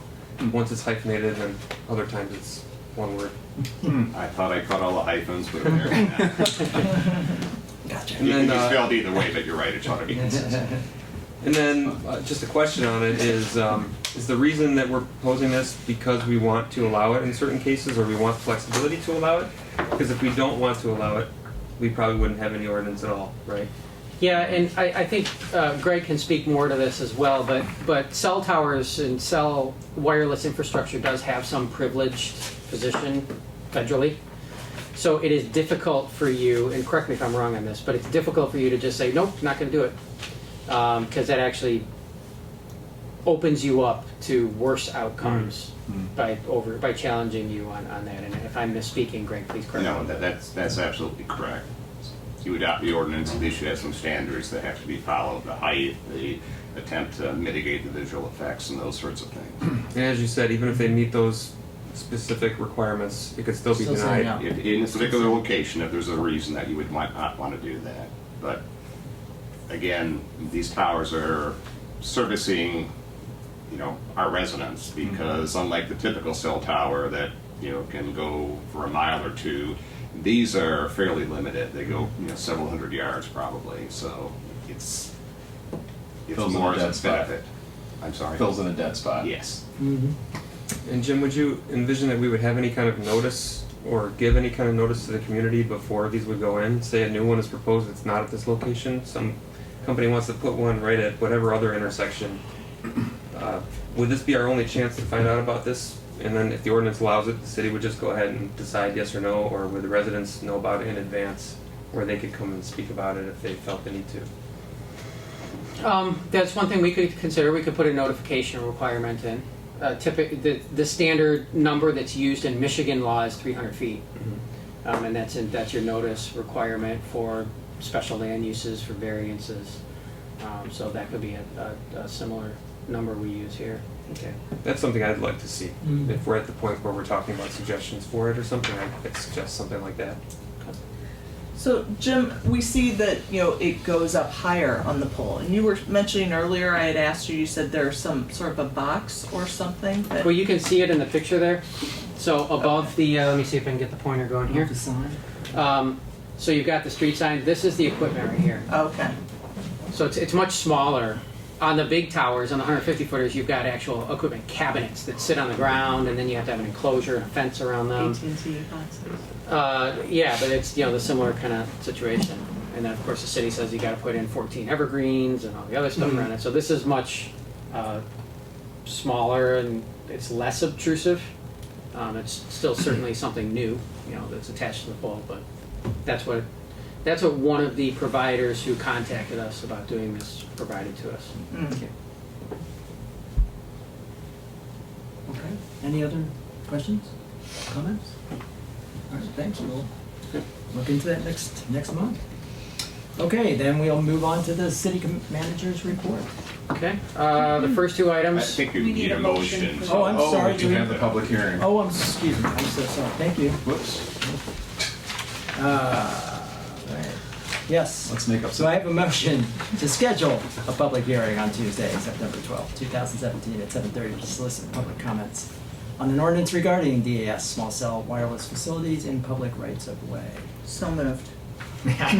Since I read it. Is there support? Support.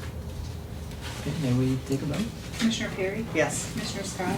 Yes. Commissioner Foreman? Yes. Commissioner Kuziak? Yes. Mayor Metzger? Yes, motion carries. Thank you, Greg. Now we'll go to the city manager's Yes. report.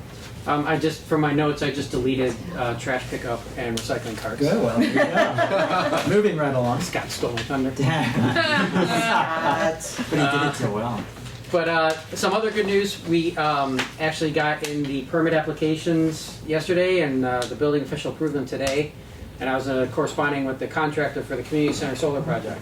It could be installed next week. Oh, cool. Excellent. So yeah, it'll be. Very good. We've been looking forward to getting that done for a long time, and the numbers are looking good on that.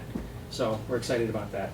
And speaking of the numbers on that, all of the energy projects we've done so far have had 2-3 year paybacks. Wow. The solar project is more than that. It's closer to 9 or 10 years for us because we don't get the tax credits. But it's still something that we're going to benefit from for decades. Wow. So we're excited to be able to do this.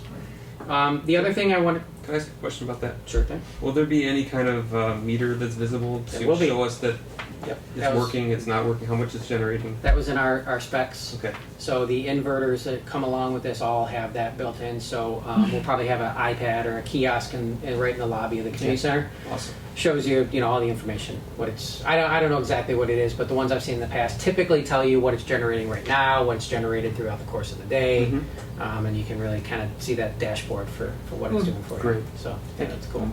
And we've got our net metering all set up through DTE. So we're off. And as mentioned, everything is battery backup ready. So like Rick Bunch mentioned, we're waiting for battery technology to mature a little bit. And then the long-term plan is to put battery backup at the community center. And we have emergency generators here. If we ever have an emergency situation in town, we can use the community center for an emergency relief center. But the plan is to put battery backup in, so eventually then instead of net metering, we can just capture that energy, use it at night, or it'll be available to power the community center in times of distress for the city. So that's the long-term plan. And leading into that, as we've discussed this, one of the things that we did was the energy survey. And nobody's going to be able to read this unless maybe Sean and Alex, maybe you can. But no, it's fine. I've got it here as well. So I just want to take you through the highlights of the energy survey. And this will be available. I'm working on a cover memo that's going to identify a few responses to what we heard from the community survey. So the first question was basically, are there any aspects of the energy vision that could be improved upon? And it's not often that you have one person say yes. And 97 people said, no, it's great. So what did the yes person say? I don't know, because I guess I'd have to go in and dive deep into the responses to do a cross tabulation on that. Probably the biggest, and I don't even want to say criticisms, but comments on this were that people were commenting, a common comment that we heard was that it doesn't add additional short or long-term financial commitments to the city or the residents. And that's actually a key cornerstone principle of the plan, is that everything's positive payback. So there is a benefit to the city on all of this. And like I said, the projects we've done, the parking lot lighting at the community center, we converted to LED 3 years ago. That's been paid back for 1.5 years. The street lights, when we converted all of those to LED 2 years ago, that will be paid back next year. The interior LED lighting conversion at the community center, that's going to be paid back in less than 2 years. So for all of those projects that we've done, we're going to be in positive territory on those very soon. So we've done the negawatt process so far. We've got some other projects. City Hall, some insulation in the roof is one that we're going to be doing that has a good payback. So we are focusing on those things, and everything we're doing reduces cost for the city over the long run. So that's a foundational element of this. What benefits of a community energy strategic plan do you find are most important? Reduced energy expenses is the turquoise bar, second from the top. That was over half of people thought that was the most important. And then promoting renewable energy was number 2, energy waste reduction number 3. So it was a pretty tight grouping. The third question is, to what extent is improving energy efficiency in municipal facilities a priority for you? So overwhelmingly, people thought it was a priority, mostly a high or medium priority. I think about 15% of people thought it was low or no priority. So it's encouraging. And then we've got a lot of comments here, but again, The comment is, being not in favor of any strategy that increases cost. Yes, clearly. And one comment that I enjoyed was, why does the city waste money on the dumbest things like the time it took to write this survey? We didn't write the survey, so. There you go. So there. The grant-funded EcoWorks person wrote it for us, so that's good. To what extent is improving energy efficiency in your home a priority for you? Residents, it's a high priority. Over 50% of residents, it's a high priority, and 35% a medium priority, and less than 10% low or no priority. So residents are interested. That's the next step to this, is we focused on city facilities. The next step is broadening the circle and moving out and finding ways to assist our residents. The aggregate community solar purchasing is one way of doing that. What are residents interested in doing? I'm sorry, this is what have they done in the last 5 years. 90% have replaced incandescent light bulbs. That's the green bar in the middle that really stands out. And then you've got replaced or sealed leaky doors or windows, replaced inefficient appliances, installed an energy efficient furnace. So our residents are doing the right things. They're focusing in the right areas. And then which factors have held you back from pursuing projects to increase your household or business energy efficiency? Cost, clearly, by far the number one. Return on investment is the second one, and that's the gray bar down here. And then lack of time. So again, the aggregate purchasing is one thing that can potentially get to both the cost and lack of time. In the next 5 years, are you planning on any home or building renovations to increase energy efficiency? Yes is 40%, no was 25%, and not sure was 35%. For a lot of the no's, what we found in the comments was it's because they'd already done them. This is what are you willing to explore? Check this one out when it's online. Fine. And the final question was, pardon? Please read it. Yeah, if you want me to. And the last question was about community solar, and that's something we talked a little bit about earlier. But this was the second to last question. Are you interested in participating in a community solar project? And this is something that's hosted at a third-party site, and it's basically like buying shares in a corporation.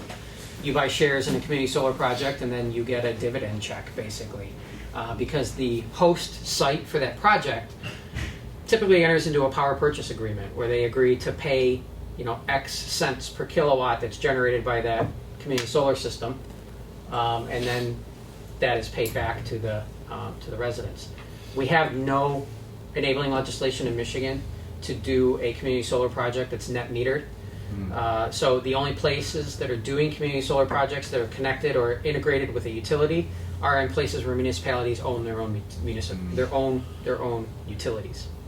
DTE won't even consider this. So for us to do this, we have to do it behind the meter. So basically where the energy that's consumed by that solar energy project never gets net metered back to DTE, that all of it is consumed by the facility that's using it. So it adds some extra levels because you have to set up your own legal framework for ownership, for purchase, for payment of the dividends, for monitoring, measuring, all of that. You have to do that locally. You can't rely on the utility to do that for you.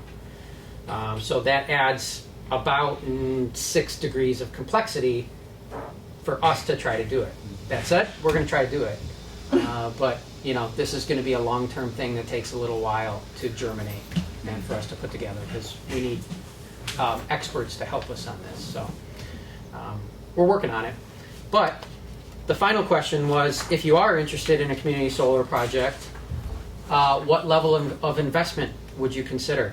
And you can see that we had a fairly broad range of responses to this, all typically within the 10 to 30%. About, 17% of people said between $50 and $250. Nearly 30% was between $250 and $500.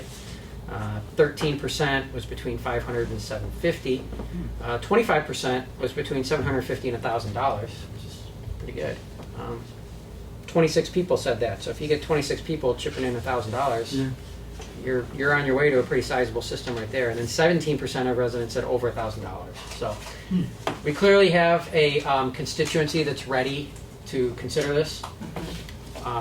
So we'll work towards it, but don't hold your breath. We'll get there. Jim, how many survey responses? We had 123 survey responses, which is pretty good, considering that this was pushed out. We talked about it. We pushed it out on a Facebook post, and we pushed it out in an e-blast. Yeah. So, as far as the survey push, that was a moderate level push. We didn't have it in any print media. It wasn't in a Ridger. We didn't have time for that level, but happy with the response. We always get good response here in Pleasant Ridge. That's all I have. Would you mind just giving us a quick thing about the AT&T ULI? You did a great post today. It was go to Facebook, but just to kind of update people. The phones have been ringing. So we have a contractor who we don't know exactly what they're doing. We think it's something related to fiber, but they're working. They're an AT&T contractor, and they're working on the within the utility right away that's along the rear property line. It's located along the rear property line for most of our residents. And the utilities, they have a right of way back there. The utilities have a right to enter your yard, to go back and to do work on the poles. The contractor has actually gone an extra step. You don't always get this from the contractors, but they have provided contact information, how to get a hold of them. The city, we are precluded from really regulating or preventing or controlling anything they do. It's like when DTE comes through to do their tree trimming. It's frustrating for the city because we can't. We have really no purview over this. All of that has been taken by the state. So the Public Service Commission is wholly in charge of what they're doing back there. It was posted on the city Facebook page. There's a couple phone numbers if you didn't get a notice and people are doing work in your backyard. The first stop is contact the company that's doing the work. Your next stop is, if they're doing anything, we got a call today where the contractors had climbed a fence and we're standing on top of a resident's garage. If they're doing something like that, call us. Yeah. We'll send out an officer, call police dispatch, 248-541-2900, option 1, and ask for an officer to come out in those instances. But if it's a more standard concern with the work they're doing, then contact the contractor. Your next step, if you're not satisfied with the outcome, is contact the Public Service Commission. On the city's Facebook page, that was noted there, and we'll add this to the city's website as well today or tomorrow.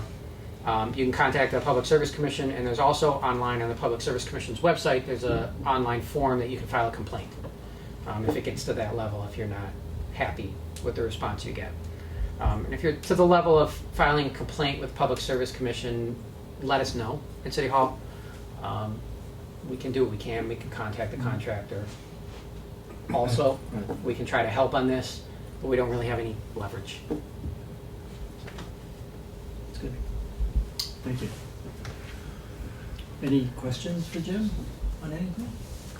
Mayor, can I ask real quick? I know there's another posting about, is it Michigan Municipal? He's having an event, a 3-day event Yes. that's coming up. So it's a 3-day event. 2 events geared towards residents, 1 event geared towards business owners, although they're all open to anybody. The events are tomorrow night and Thursday night at the zoo at 7 o'clock. Yeah, it's at the Ford Education Center. There'll be signs how to get there. It's called Save My City. It's a program, it's a push that the Michigan Municipal League has been doing for a while now. It's their number 1 priority is Michigan's municipal finance system, which quite frankly it's not working. I think that the key number is in 1998 the city got $380,000 in revenue sharing from the state. This year we got $246,000. So not only have we lost $140,000 a year of revenue from 1998 to now, but if you adjust that for inflation for 20 years ago, it's much more than that. And in fact, in 1987, we got $280,000 of state shared revenue from the state, which is equal to $650,000 in 2017 dollars. So 650 minus 240, that's $350,000 a year that's been basically eliminated by the state. In November we're going for our police pension millage to raise $80,000 a year. If the state had just only cut, half of the state shared revenue, we wouldn't have to go to the voters and ask for local millages. So that's a big part of the problem. And that's just state shared revenue. There's other factors at play with Headley and how that impacts municipal finances when property values decrease, because there's no mechanism to make up what cities have lost. And that was the primary factor for why we had to go for the millages in 2014. It was because of the decreases in property value that were quite large during the recession that far outweighed the slight reduction in inflation that we saw. So, we still had to pay $3 a gallon for gas, 12 cents a kilowatt hour for electricity, and everything else. Those costs didn't decrease, but our tax revenue was depressed by the way that the whole municipal finance system is set up. And I don't think you want me to go through all the details now. But I think MML. you have in a pet. Bring out those I charts. have, yes. Yes. I have many PowerPoint presentations to pull out for this. So MML is making this a priority for basically addressing this problem, because it's starving our cities. In Pleasant Ridge, we are far better off than most. But all of our communities, under this government finance system we have in Michigan, over a long enough time frame, all of our cities are going to have to tax themselves to increase revenue, and then once they hit that limit for what cities can tax themselves, you'll just be dealing with declining revenue. So this is an important topic. It's not the most exciting topic in the world, but for anyone who's interested in it, check out the Save My City, SaveMiCity.com website by the MML. And if you have time, again, tomorrow, Wednesday, and Thursday at the Ford Education Center, and then I believe it's August 15th at 7:30 a.m. at the Rust Belt in Ferndale. That one's geared more towards businesses, but again, any resident who wants to come to the morning session is more than welcome.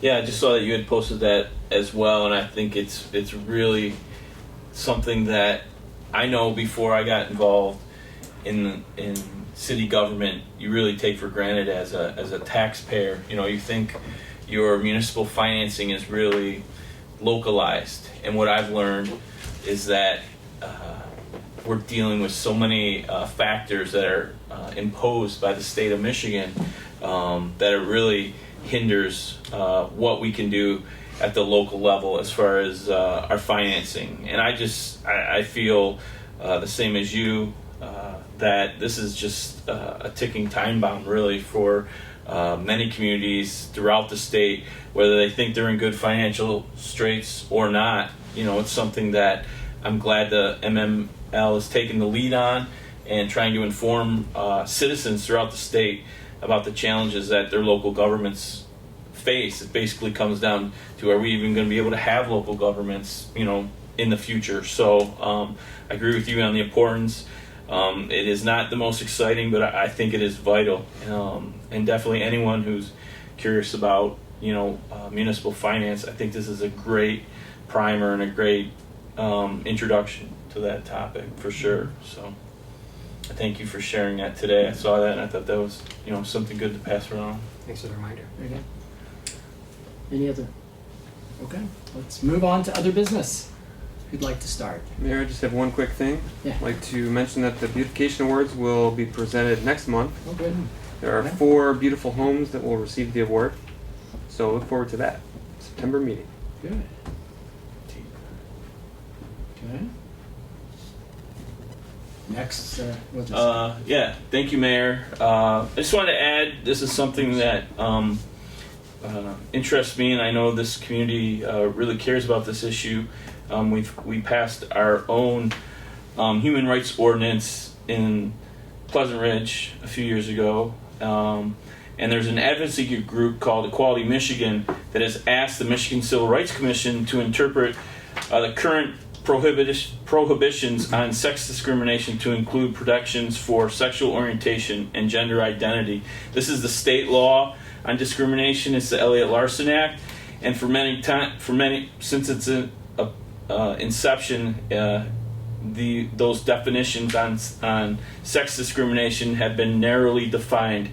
So Equality Michigan is asking the Michigan Civil Rights Commission for an interpretation of the Elliott Larson Civil Rights Act to more broadly define sex discrimination to include sexual orientation and gender identity. Those are protections that we have included in our own human rights ordinance here in Pleasant Ridge and many communities throughout the state. Equality Michigan is asking the Michigan Civil Rights Commission to interpret the current law more broadly to include those protections based on sexual orientation and gender identity. So there's 37 other advocacy groups, including the ACLU of Michigan, that have weighed in on this in support of Equality Michigan. And the reason I'm bringing that up is because there's also a comment period, public comment period, that the Michigan Civil Rights Commission has opened up. It'll be open it's open currently, and it'll stay open until Tuesday, August 15th August 15th to solicit public comments. And you can go to mcrc-comments@michigan.gov to weigh in on that. And I would ask that you support a broader interpretation of the Elliott-Larsen Act to include sexual orientation and gender identity. And the commission will address this request at their September 18th meeting. So residents in Pleasant Ridge have until August 15th to weigh in on that. And I would encourage you to do so. May I add a quick comment? If you work for an employer that has already included as part of their equal opportunity employment statement sexual orientation and gender identity, go speak to your legal counsel to ask your employer to comment on this legislation. I think it's just added voices to the conversation.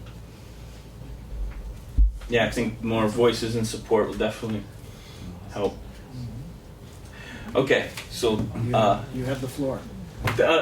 For just real quick for book club, tomorrow, August 9th, at 7 o'clock, we're going to meet at Hessel Park, and we're going to discuss Fool's Crow.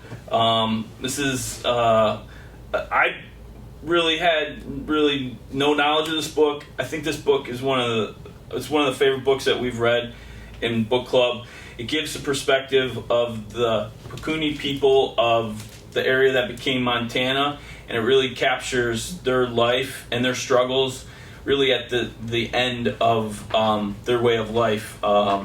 It's a humanizing story in a way that I think the author James Welch really achieved something special in this book. So even if you can't make it tomorrow, this is a book I definitely recommend, Fool's Crow. Tomorrow we'll be discussing it at Hessel Park at 7 o'clock. And then next month, September 13th, we'll be reading Boys in the Boat. This is a story of the 1936 United States crew team who competed in the Berlin Olympics, the same Olympics that Jesse Owens,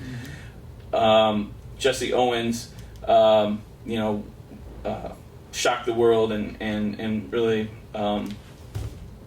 upset the Third Reich and their ideas about who was the best. So this builds on a story that we're familiar with. I'm curious to get into this one as well. So this is for September, Boys in the Boat. Thank you. Very good. Always learn about new books to read. Have to find the time. Anything from this end of the table? Nothing else? Trivia night? Trivia night. That's a good guess. Trivia night. Where's Scott when you need him? I think it's this Thursday, right? August the 10th. What are the rules? 6 o'clock. Are there That's the deal. rules? Are Bring there your cell teams? Trivia Trivia night. night, please. Can you bring us? Give us some trivia. Can you help us with trivia night? So we're having trivia We're night. almost done. We're gonna do we're gonna try to have teams to make it a little bit easier. So we need one person on the team to have some kind of smart device, an iPad, and I have a tablet, an Android device, and that's how we run the trivia. So we'll have questions that'll go up on the big screen, and your phone will be connected to that, and that's how you'll answer, and it calculates everyone's scores. That's how you answer, not research. Right, yeah. So that's how you do it. So it won't be. You won't have time. You won't have time to research because one of the questions would be like. this person in 1909 invented champagne, and there'll be 4 things, and you'll have like 20 seconds. You'll have 20 seconds to answer, so you won't have time really to Google it. It'll be quick. You'll hit your button and you'll move on. So we're probably going to have about 40 questions in the game, and then of course we have prizes for the winning team. So it'll be Find out who super did fun. who invented champagne. It's I can tell you that actually was one of my questions, but now I'm not going to be able to use it. It's Dom Perignon, and he was a monk.